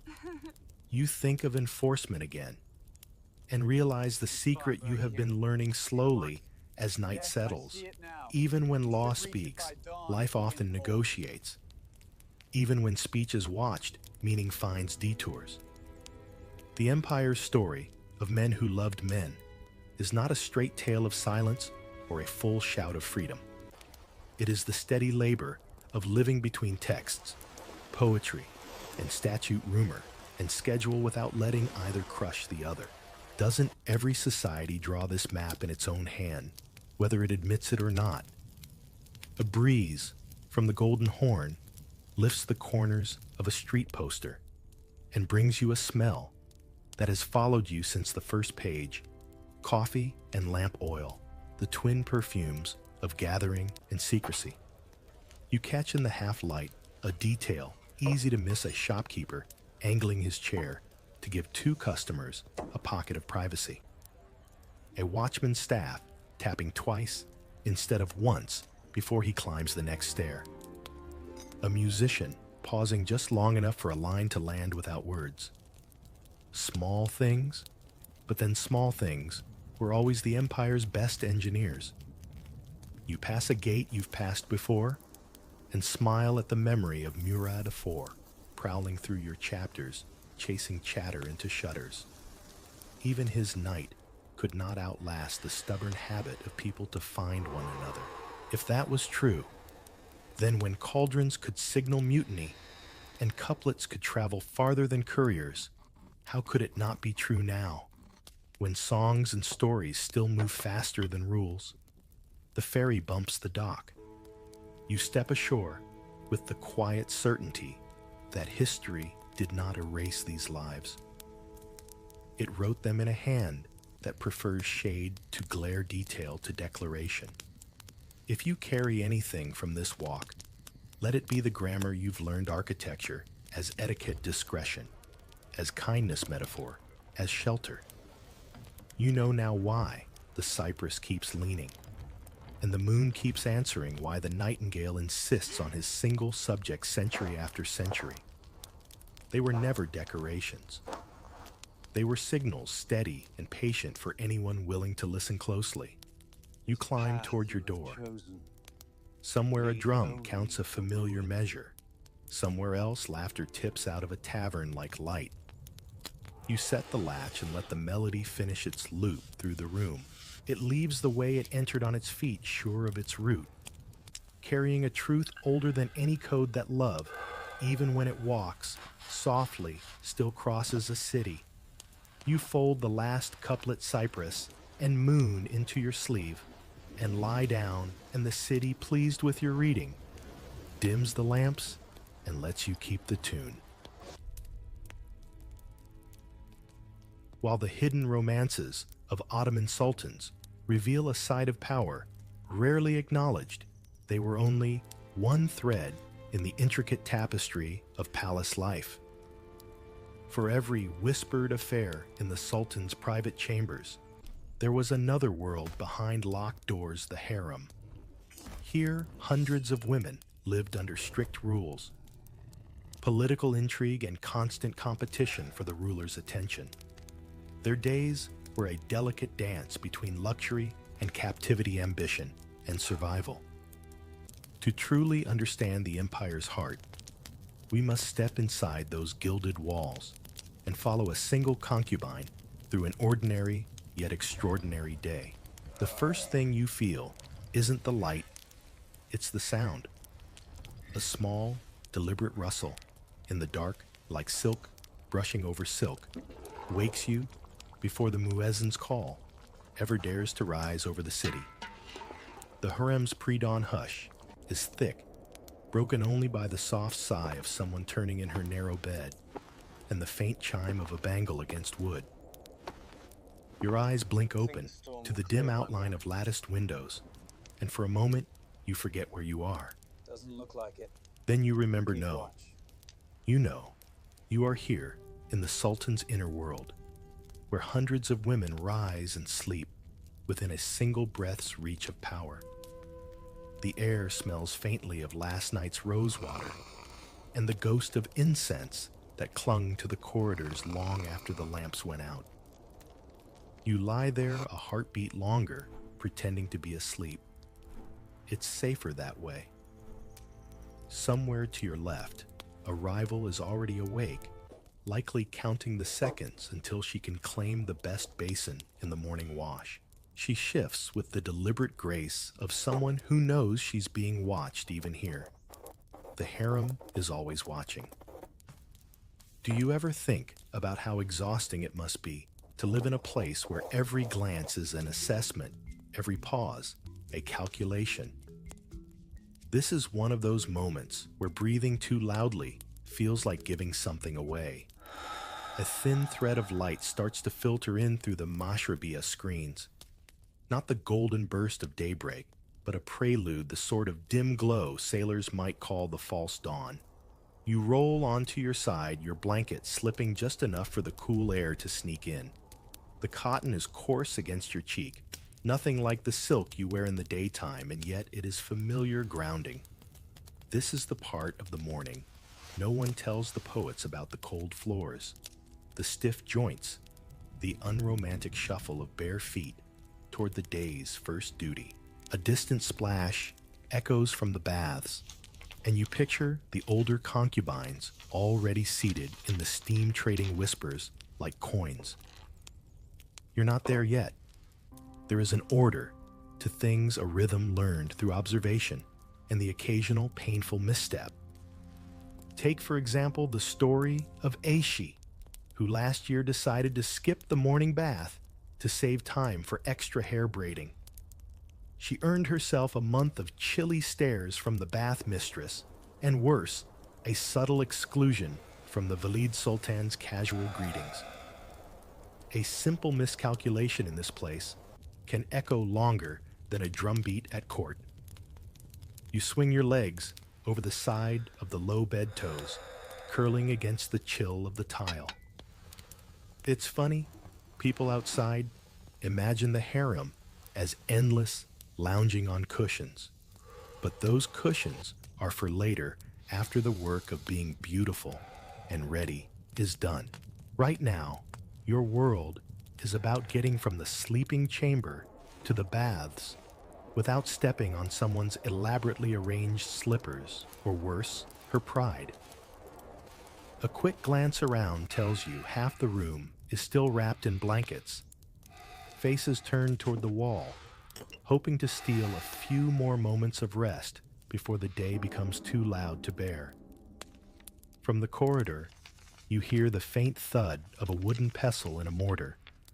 The kitchen girls are awake, pounding spices for the morning bread. Cinnamon, cardamom, and a hint of clove drift in like an unspoken promise. It's not breakfast yet, but the scent threads through your chest all the same, making you wonder if the day will bring comfort or challenge. Some mornings smell like cinnamon, others smell like vinegar and bad tempers. You learn to tell the difference quickly. You reach for your shawl, a simple cotton wrap, its edges fraying from daily use. Wrapping it around your shoulders, you take your first steps toward the door, and the soft swish of fabric joins the slow chorus of others rising. Behind you, someone clears her throat, a sharp, intentional sound. It might be aimed at you, or it might not. In the harem, you never assume anything is harmless. Stepping into the corridor is like stepping into a different climate. The air is cooler, scented faintly, with the lavender sachets that hang from brass hooks at each doorway. The walls, painted in soft earth tones, seem to absorb the dim lamplight, creating shadows that look deeper than they are. You pause just long enough to adjust the shawl, not because you need to, but because every move here is part habit, part performance. If someone happens to notice, you let them see calm composure, not a sleepy scramble. The floor beneath you is smooth marble, worn down by decades of slippered feet. You think about all the women who have walked this same path before: ambitious, frightened, proud, or resigned. Some names you know: Qasem Sultan, who began as a concubine and rose to wield power over an empire; Hurrem, the red-haired outsider who rewrote her fate entirely. Others have been lost to time, their lives reduced to little more than whispers, and half-remembered songs. The marble doesn't care. It carries every step without judgment. You move slowly toward the faint sound of water, knowing the baths are not far. The faint metallic tang of heated copper lingers in the air, mingled with the low murmur of voices. Somewhere beyond those doors lies the first negotiation of your day, not over jewels or rank, but over basins, towels, and space on the warm stone benches. It's a strange kind of battleground fought with polite tones and careful smiles. You're nearly at the bathhouse entrance now, the carved wooden doors just ahead, their panels inlaid with mother of pearl that glints even in the weak light. The sound of running water is stronger here, a steady rush that makes you want to quicken your steps. Your hand hovers just above the brass handle, warm from the heat that seeps through the door. Inside, the day will truly begin, and whatever alliances or rivalries are born, there will follow you like perfume. The moment you push the door open, the world changes. Warmth rushes out to meet you, carrying with it the thick, damp breath of the hammam. The air here feels heavy, scented with rosewater soap made from olive oil, and something sharper, perhaps the crushed mint, leaves floating in one of the copper basins. Your skin, chilled from the marble corridors, drinks it in like a thirsty plant. The soundscape is a blend of splashes, murmured conversations, and the occasional ring of a ladle striking a basin's rim. Steam curls and clings to the domed ceiling, where small round windows, no bigger than saucers, let in pale morning light that filters down in hazy columns. You step inside, letting the door ease shut behind you, and your vision blurs for a moment as the heat fogs your eyes. The hammam is its own small kingdom territories, marked not by walls, but by who sits where, who serves whom, and who has the confidence to take the best spot near the central gobek tasha, the great heated marble slab in the middle of the room. You tread carefully over the wet tiles, your bare soles making soft smacks against the stone. A girl with a thick braid coiled like a rope around her head glances up from rinsing her arms, eyes darting briefly over you before she looks away. That quick flicker is all you need to know. She's measuring you, wondering if you'll dare to claim a space closer to the warmth than she has. You don't, at least not today. Near the gobek tasha, a pair of older concubines sit shoulder to shoulder, their heads bent in what looks like idle chatter. You know better. Every word here has weight, even the ones wrapped in laughter. One of them is Fatma, known for a memory as sharp as a barber's blade. She can recall exactly who said what and when and to whom. The other is Layla, her smile sweet enough to disguise the fact that she has quietly guided the downfall of at least 2 rivals in the past year. You find yourself wondering, not for the first time, how much of harem life is lived in the steam rather than in the gilded chambers. A young bath attendant passes you a copper bowl filled with warm water. The metal hums faintly against your palms from the heat. You pour it slowly over your arms, the stream running down in shivering rivulets before dripping off your fingertips. The sensation is immediate and hypnotic. It almost makes you forget that the hammam is not just a place to wash, but a marketplace of information. If the harem is a web, this is where the threads meet. A soft clatter draws your eyes to the far side of the room, where a cluster of girls gathers near a carved marble niche. Their laughter is low but frequent, punctuated by the slap of a wet cloth on skin. You catch snippets of their talk, news of a merchant ship arriving in the Golden Horn, a rumor about the Valid Sultan's latest charity project, and the inevitable speculation about which concubine the Sultan might favor next. No one says a name outright, of course. It's always a certain someone or she who was seen as if words themselves could be dangerous. It's in these half sentences that you begin to piece together the shape of the day. There's mention of a shipment of silks arriving from Bursa, meaning the palace seamstresses will be busy, and the hierarchy of who gets what fabric will be quietly contested. Someone else mentions that the chief black eunuch, the Kislar Ayasa, was seen in discussion with the Sultan's steward late last night, an unusual hour for palace business. A subtle ripple moves through the group at this. Whatever that meeting means, everyone wants to be prepared. You settle onto a low bench along the wall where the steam rises in lazy spirals. An attendant approaches with a kizzy, the rough mitt used for exfoliating, and begins to scrub your arms in firm, practiced strokes. It's not a gentle process. The mitt drags away layers of dead skin with a grit that makes you grit your teeth. But there's a strange comfort in the ritual.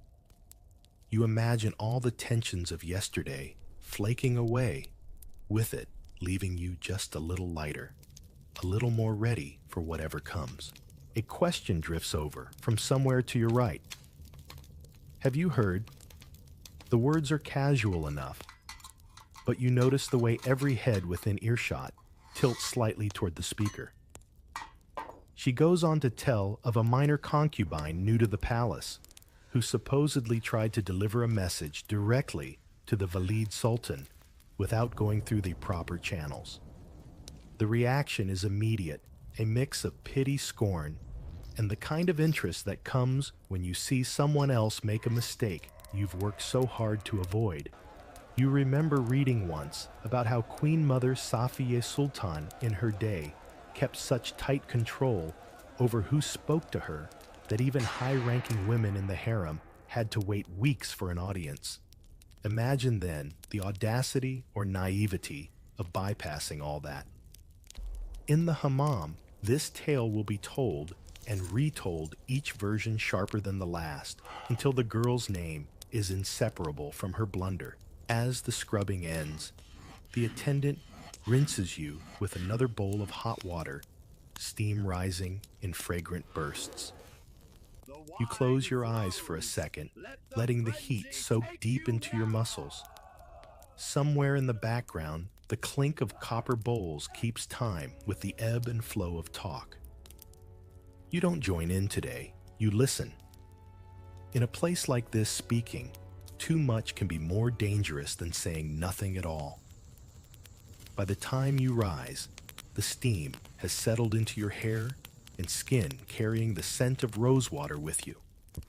You drape your shawl over your shoulders once more, feeling both cleaner and more tangled in the invisible politics than when you entered. Outside, the corridor will be cooler, quieter, but you know the whispers from the hammam will follow you long after the warmth has faded from your skin. The corridor beyond the hammam feels almost too sharp after all that heat, like stepping out of a greenhouse into the brisk edge of early morning. The cool air catches in your damp hair, raising goosebumps along your neck.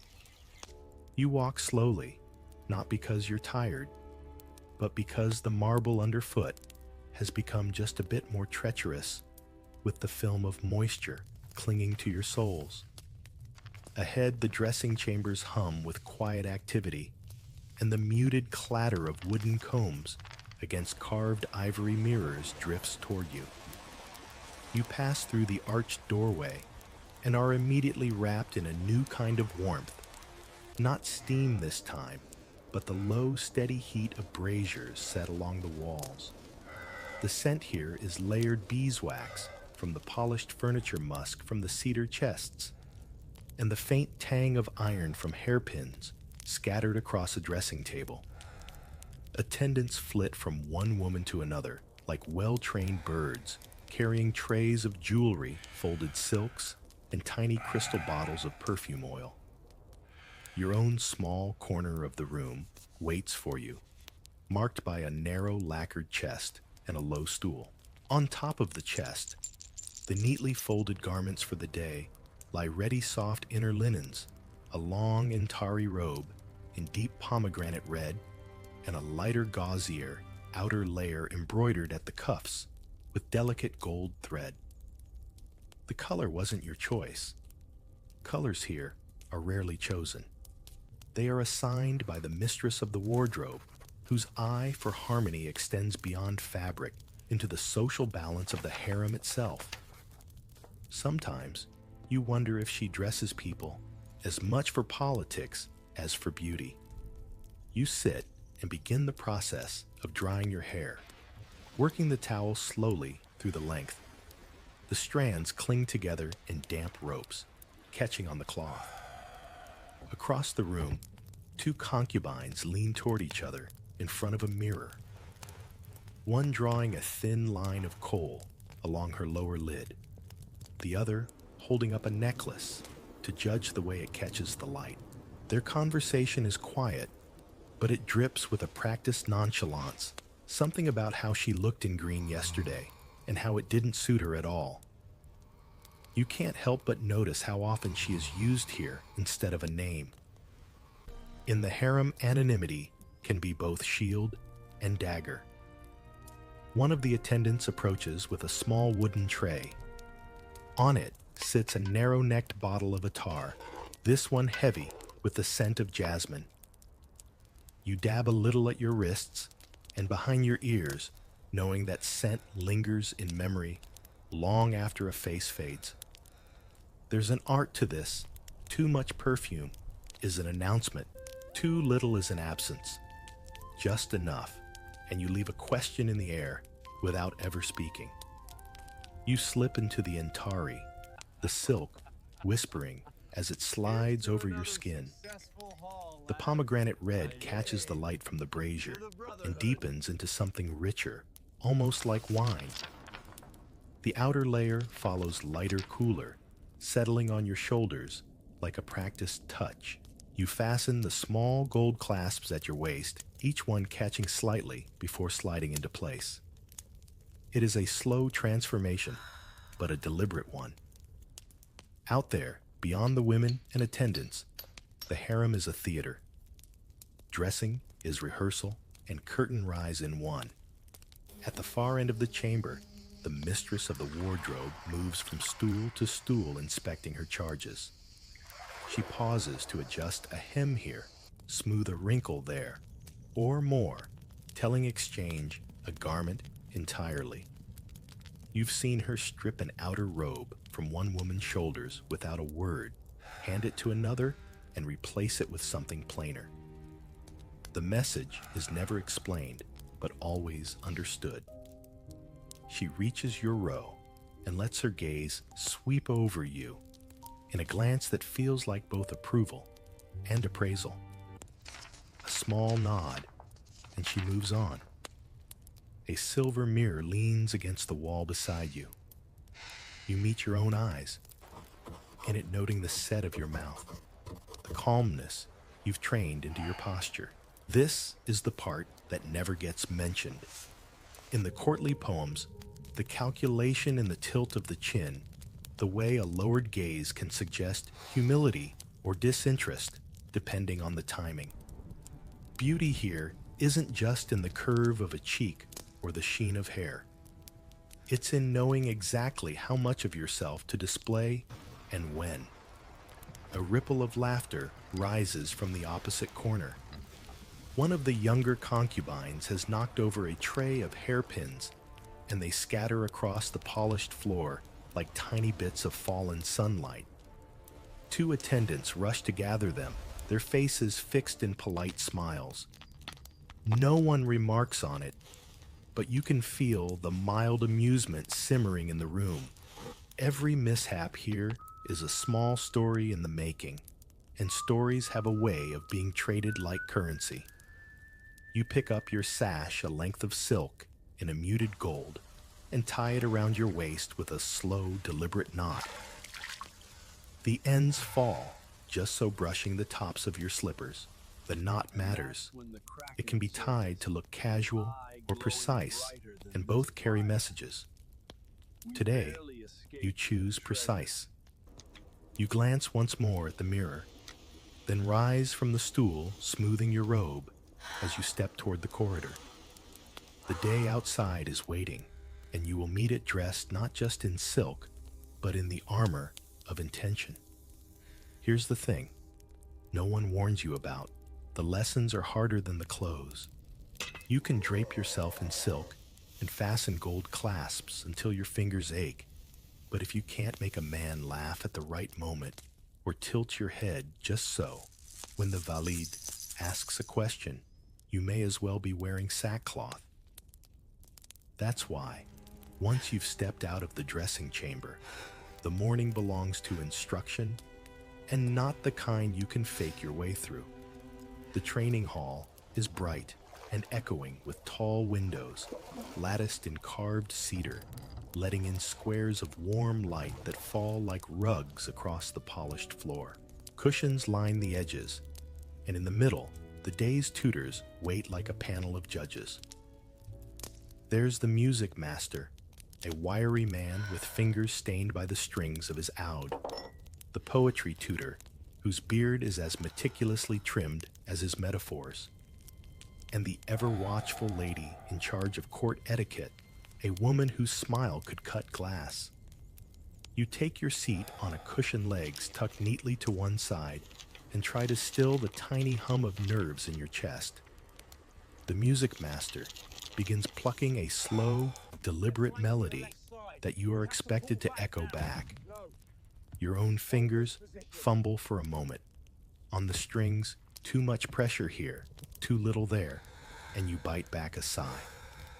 The trick you've learned is to make the error look intentional, as if you were offering a playful variation rather than missing the note entirely.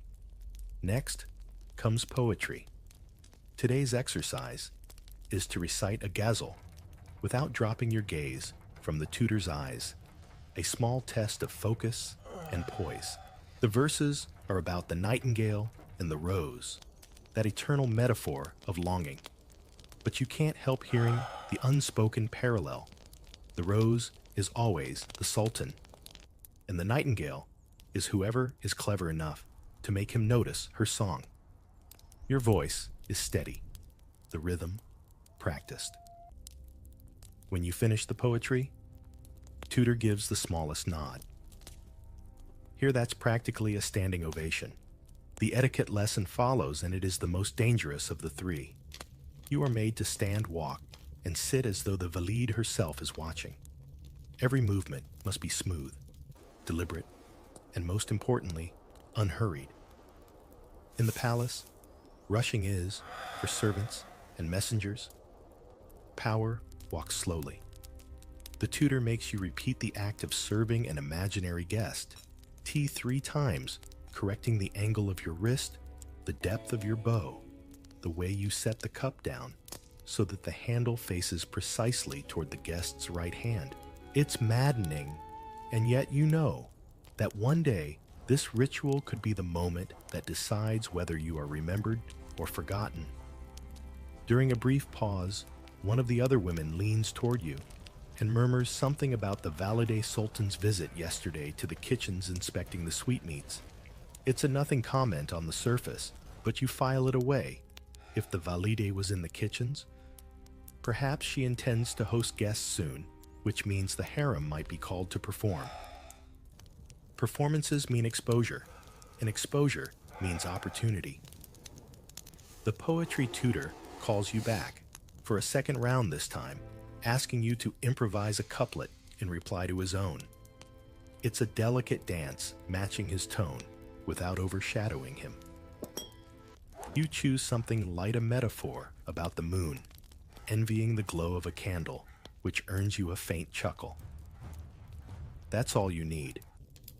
In a place where faces can remain as unreadable as coins, a chuckle is gold. By the time the lesson ends, your head feels full, half of melody, half of strategies. The music master dismisses you with a wave. The poetry tutor with a faint smile, and the etiquette mistress with a cool, unreadable glance. You gather your skirts and step back into the corridor, already sifting through what you've learned. Every bow, every note, every phrase is another layer of the armor you'll wear long before you ever enter the Sultan's presence. The corridor leading from the training hall is cooler, quieter, and lined with tall brass lamps that catch and scatter the light in soft circles. You walk in measured steps, letting your pulse settle after the last round of lessons, when a sudden hush ahead makes you slow even more. From the corner, a figure appears, not just any figure, but the Valid Sultan herself, gliding toward you with the kind of serene authority that makes the air shift. She is not tall, but she seems to fill the space, her layered robes heavy with embroidery that ripples like water as she moves. Pearls cluster at her throat, and a thin, precise line of kohl frames eyes that miss nothing. You've seen portraits of her in the palace halls, painted in a way that flatters, but cannot capture the subtle pressure of her gaze. Here in person, she radiates the calm of someone who knows the rules because she wrote them. Protocol demands you stop, bow slightly, and keep your eyes lowered until she passes. But there is an art to even that. Too low, and you look servile.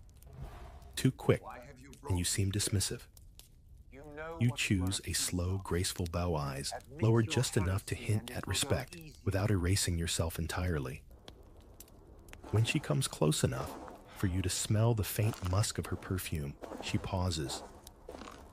Her eyes lift toward you, a slow appraisal that feels heavier than the robe on your shoulders. Pomegranate, she says, her voice low but clear, referring to the color of your Antari.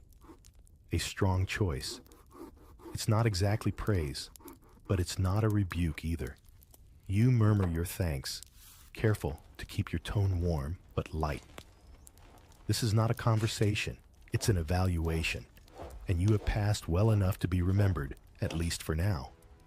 She moves on, her attendants flowing around her like water around a stone. You catch the faintest exchange between two of them, a quick sideways glance, and a whisper that's lost to the echoing hall. Whatever it was, it's not for you, at least, not yet. You continue walking, but her presence lingers behind you like a scent in the air. Encounters with the Valid Sultan are rare, and each one is a kind of currency. Some women spend it quickly bragging in the baths that they were noticed. Others hoard it, letting the memory of her attention sharpen their confidence for weeks. You decide to store this moment away polished and ready for when it might be useful. Turning another corner, you pass an open balcony where the sun has finally broken through the morning haze. It spills across the marble in sharp rectangles, lighting motes of dust that dance in the air. For a heartbeat, the harem feels almost peaceful, just silk sunlight and the faint sound of distant fountains. But beneath it runs the quiet truth you've learned since arriving. Peace here is never the whole story. At the end of the hall, you hear the soft shuffle of slippers against marble and glance over your shoulder. Two concubines are approaching, their heads bent close together, voices low. The moment they notice you looking, their conversation still's replaced by identical polite smiles. You return the smile, knowing it means exactly nothing. In the harem, politeness is simply the thinnest veil over whatever people are really thinking. A servant appears from a side passage, carrying a silver tray with a note folded neatly on it. He passes without stopping, but you catch a glimpse of the seal, one you've seen on the Valide's correspondence before. It disappears down another hallway, toward some other chamber where another woman waits, perhaps knowing and perhaps dreading what the message might mean. The scent of warm bread drifts in from the kitchens below, and your stomach twists in quiet reminder that the day's schedule doesn't often pause for hunger. You'll eat when it's time, and not before. For now, the memory of the Valid's eyes on you keeps your steps measured, your shoulders set. In this palace, being seen is half the battle. Being remembered is the other half. The afternoon settles over the harem like a drowsy cat, warm, languid, and deceptively harmless. Sunlight slides through the latticed screens, breaking into patterned shadows across the cushions and low tables. Somewhere outside, the fountains murmur their steady rhythm, lulling the corridors into a kind of suspended calm. You sink into a broad divan, upholstered in soft brocade, its surface just cool enough to make you adjust your position until the fabric warms beneath you. A silver tray rests on the table at your side, holding a small porcelain cup of thick, sweet coffee, the kind that leaves a grainy layer at the bottom if you're not careful. The steam curls upward, carrying a scent so rich it makes your eyelids heavy. Across the room, two women lounge with their embroidery, the threads in their hands glinting as they pass through cloth. From their posture alone, half turned away from each other, you can tell they're not speaking. Silence can be louder than conversation here. It's tempting to think of this hour as harmless, but you've learned it's a prime time for quiet maneuvers. This is when a friendly concubine might lean in to share a rumor so sharp it cuts three people before the coffee cools. Or when a careless remark could reach the wrong ears because you forgot the cushions muffle voices less than you think. A few seats away, a girl named Zainab leans toward her neighbor, murmuring something that makes them both glance quickly at the doorway. You don't need to hear the words to recognize the pattern, the darted look, the shared half-smile. They're testing information, passing it like a coin to see if it's genuine. You sip your coffee and keep your gaze steady on the latticework, as though the patterns are more interesting than people. From outside, the distant call of a street vendor drifts up, softened by distance and stone walls. It's a reminder that the city beyond the harem still moves, that other lives are unfolding in the markets, the docks, the winding alleys. The contrast is sharp out there, freedom and dust, in here velvet and rules. An attendant passes with a small basket of pomegranates, their skins glossy and taut. She stops to offer them to the women working embroidery, who accept with slow, deliberate motions the way people do when they're buying themselves time to think. In the harem, accepting fruit is never just about eating it. It can be an invitation, a thank you, or even a quiet agreement. You take one when the basket reaches you, its weight solid and cold in your palm. A shadow falls across your lap. It's Layla, one of the older concubines you saw in the baths this morning, pausing beside your divan. Enjoying the peace, she asks, her voice light, but her eyes carrying a different weight. You offer a polite nod, neither inviting her to sit nor moving to end the conversation. She lingers just long enough to suggest she was hoping for a longer exchange, then drifts away. Her robe catching the light like ripples in a dark pond. You crack the pomegranate open, its red seeds catching the sunlight. The juice stains your fingertips, and for a moment, you imagine the merchants in the bazaar, weighing fruit the same way their hands rough and sure. The harem's version is cleaner, quieter, but the transaction is the same. Something is given, something is taken. The fountain's murmur shifts, mingling with the faint scrape of a chair leg against marble from somewhere deeper in the room. An attendant moves to pour more coffee, the rich scent cutting through the warm, still air. You set your empty cup back on the tray, careful not to let it clink. Noise carries in strange ways here, and the last thing you want is to become the subject of the next whispered observation. You lean back, letting your gaze follow the drift of a dust mote caught in a sunbeam. The stillness of the room is deceptive. Beneath it, threads are being pulled, knots tied, and plans woven so tightly they won't be seen until they're already in place. You take another seed from the pomegranate, letting its burst of sharp sweetness fill your mouth, and wait for the next move, yours or someone else's, to break the calm. You don't hear him before you feel it, the shift in the air, like the moment before a summer storm. One of the younger attendants scurries past, eyes wide, her tray of tea trembling ever so slightly. That's when you know. The Sultan is moving through the harem corridors. You've never been close enough to speak to him, but proximity alone has its own gravity here. It pulls, glances, straightens, spines, changes the timbre of every conversation mid-sentence. You rise from the divan without really thinking, smoothing the folds of your robe so they fall just right. Around you, the others adjust in their own ways. One sets down her embroidery.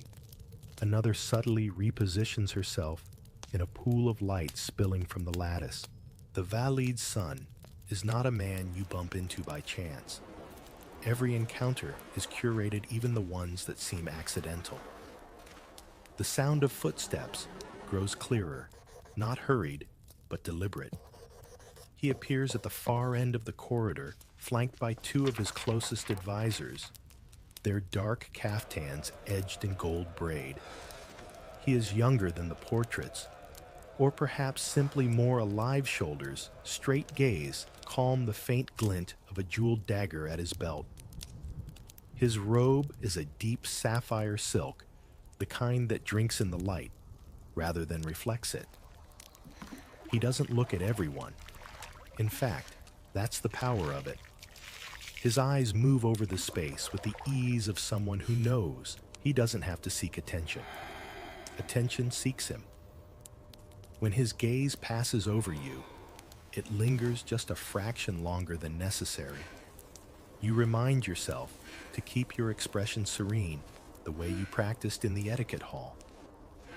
But you can feel the pulse in your throat all the same. The corridor seems to shrink as he approaches, not because of the space, but because every sense sharpens. You catch the faintest scent, something warm, resinous, maybe amber.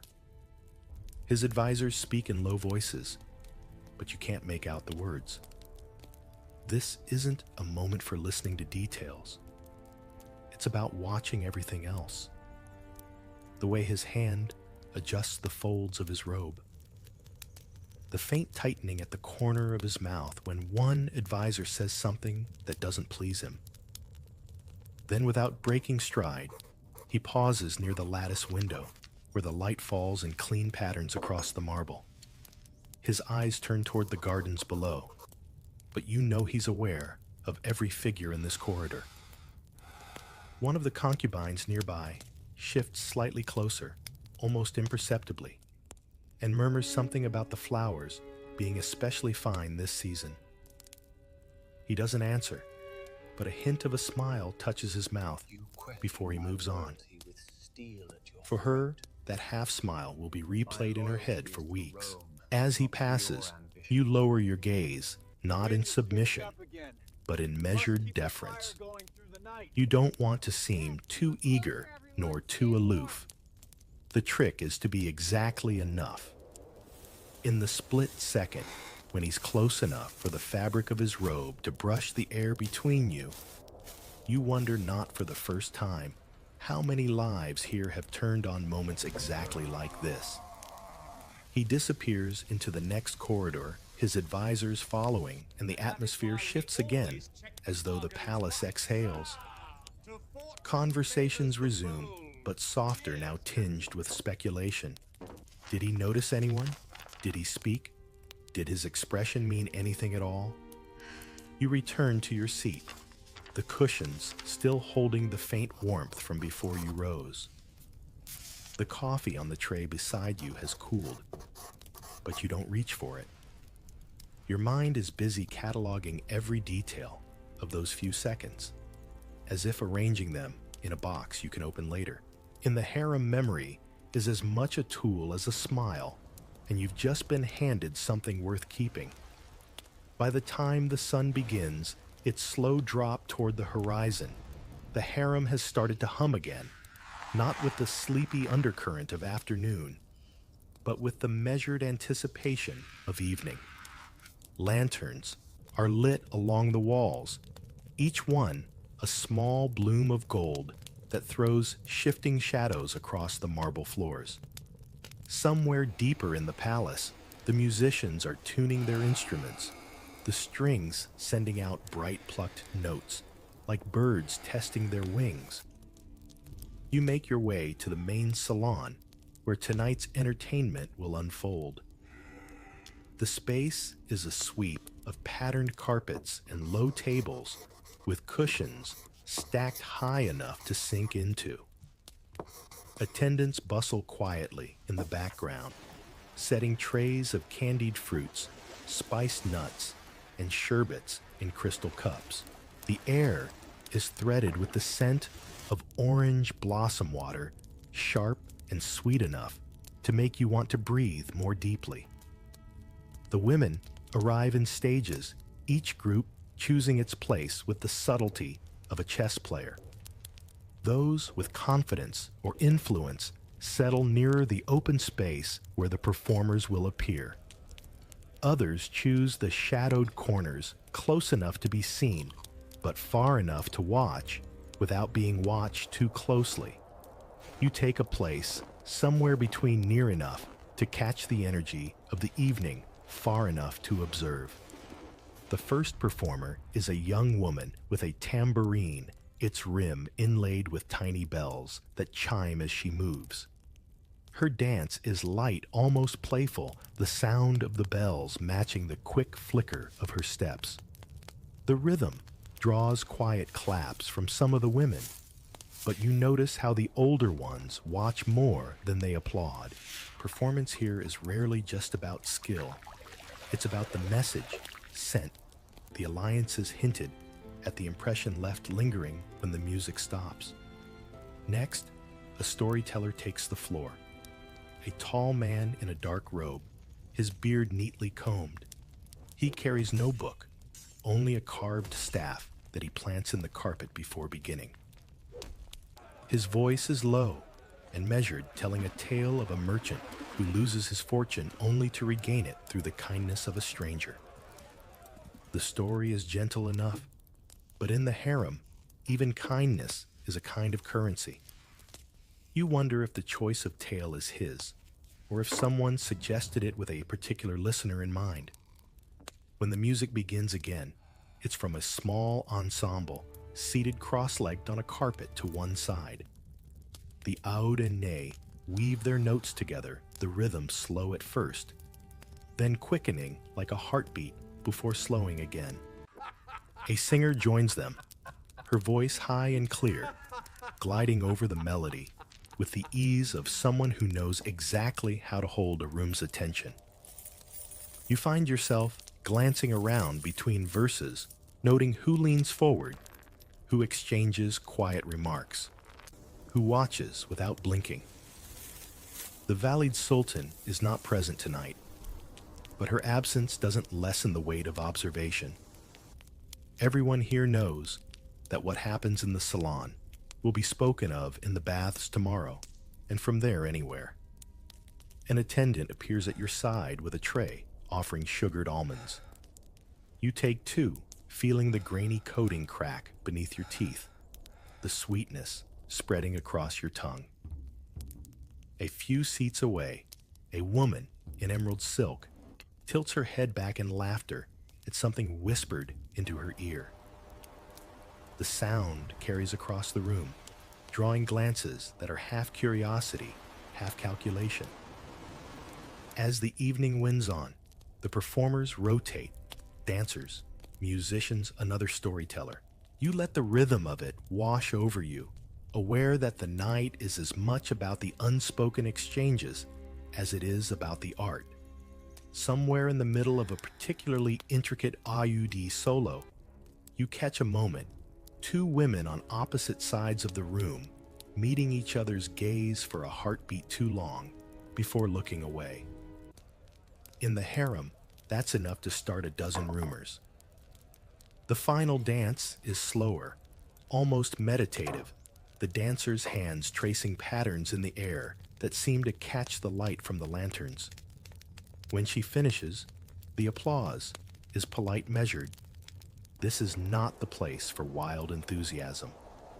You rise with the others as the attendants begin to clear the trays, the air now scented faintly with extinguished wicks and lingering perfume. The salon is still warm from the press of bodies when you slip into the cooler corridor beyond. The quiet feels strange after the rise and fall of music, but it doesn't last. A figure approaches an attendant you've seen before, always at the edge of the Valid Sultan's gatherings. In his hand is a folded slip of paper sealed in red wax.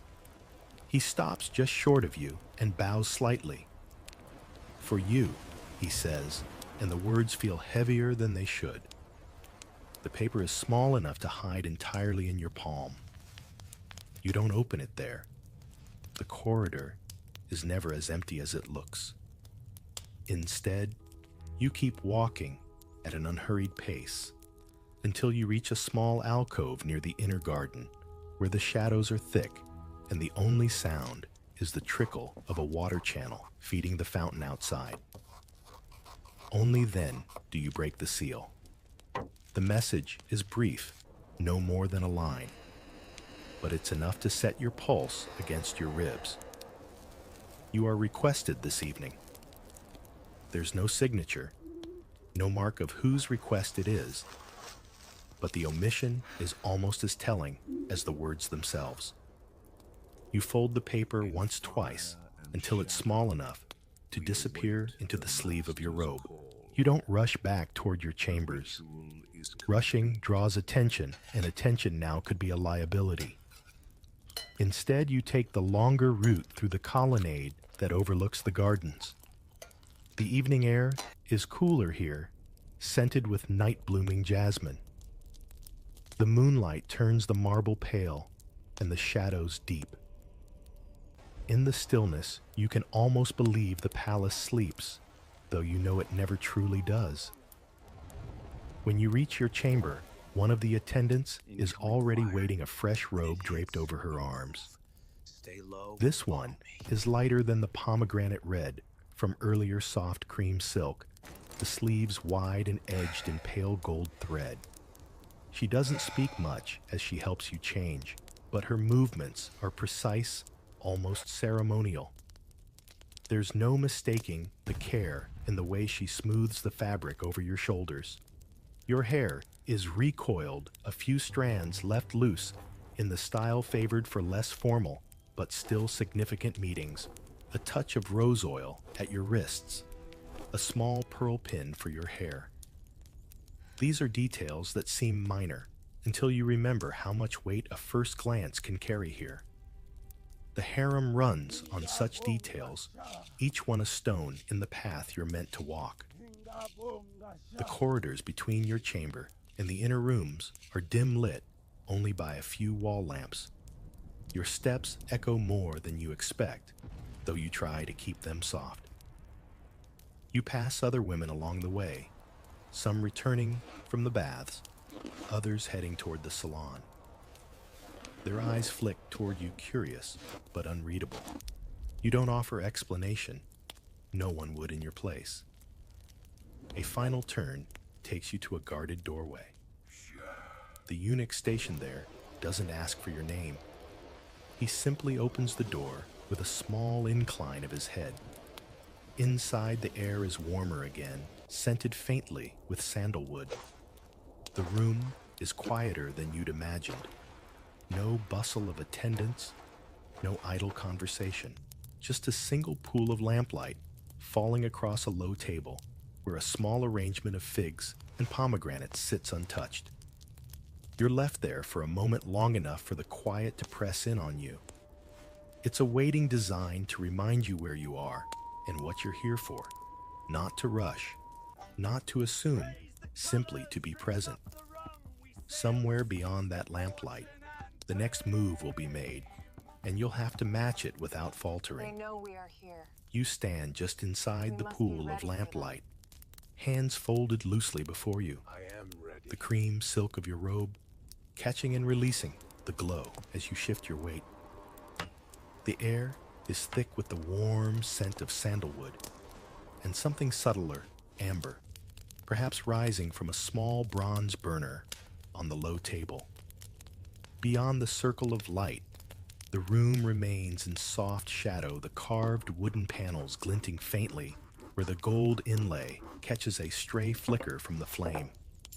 A soft sound, slippers brushing over a carpet, breaks the stillness. A figure emerges from the darker edge of the room, moving without hurry. You don't need to be told who it is. We can't stay Even here. without the robes, Crackers are too heavy much. with embroidery, Agreed. without the We move quiet the door authority in his just like step, we you would planned. know.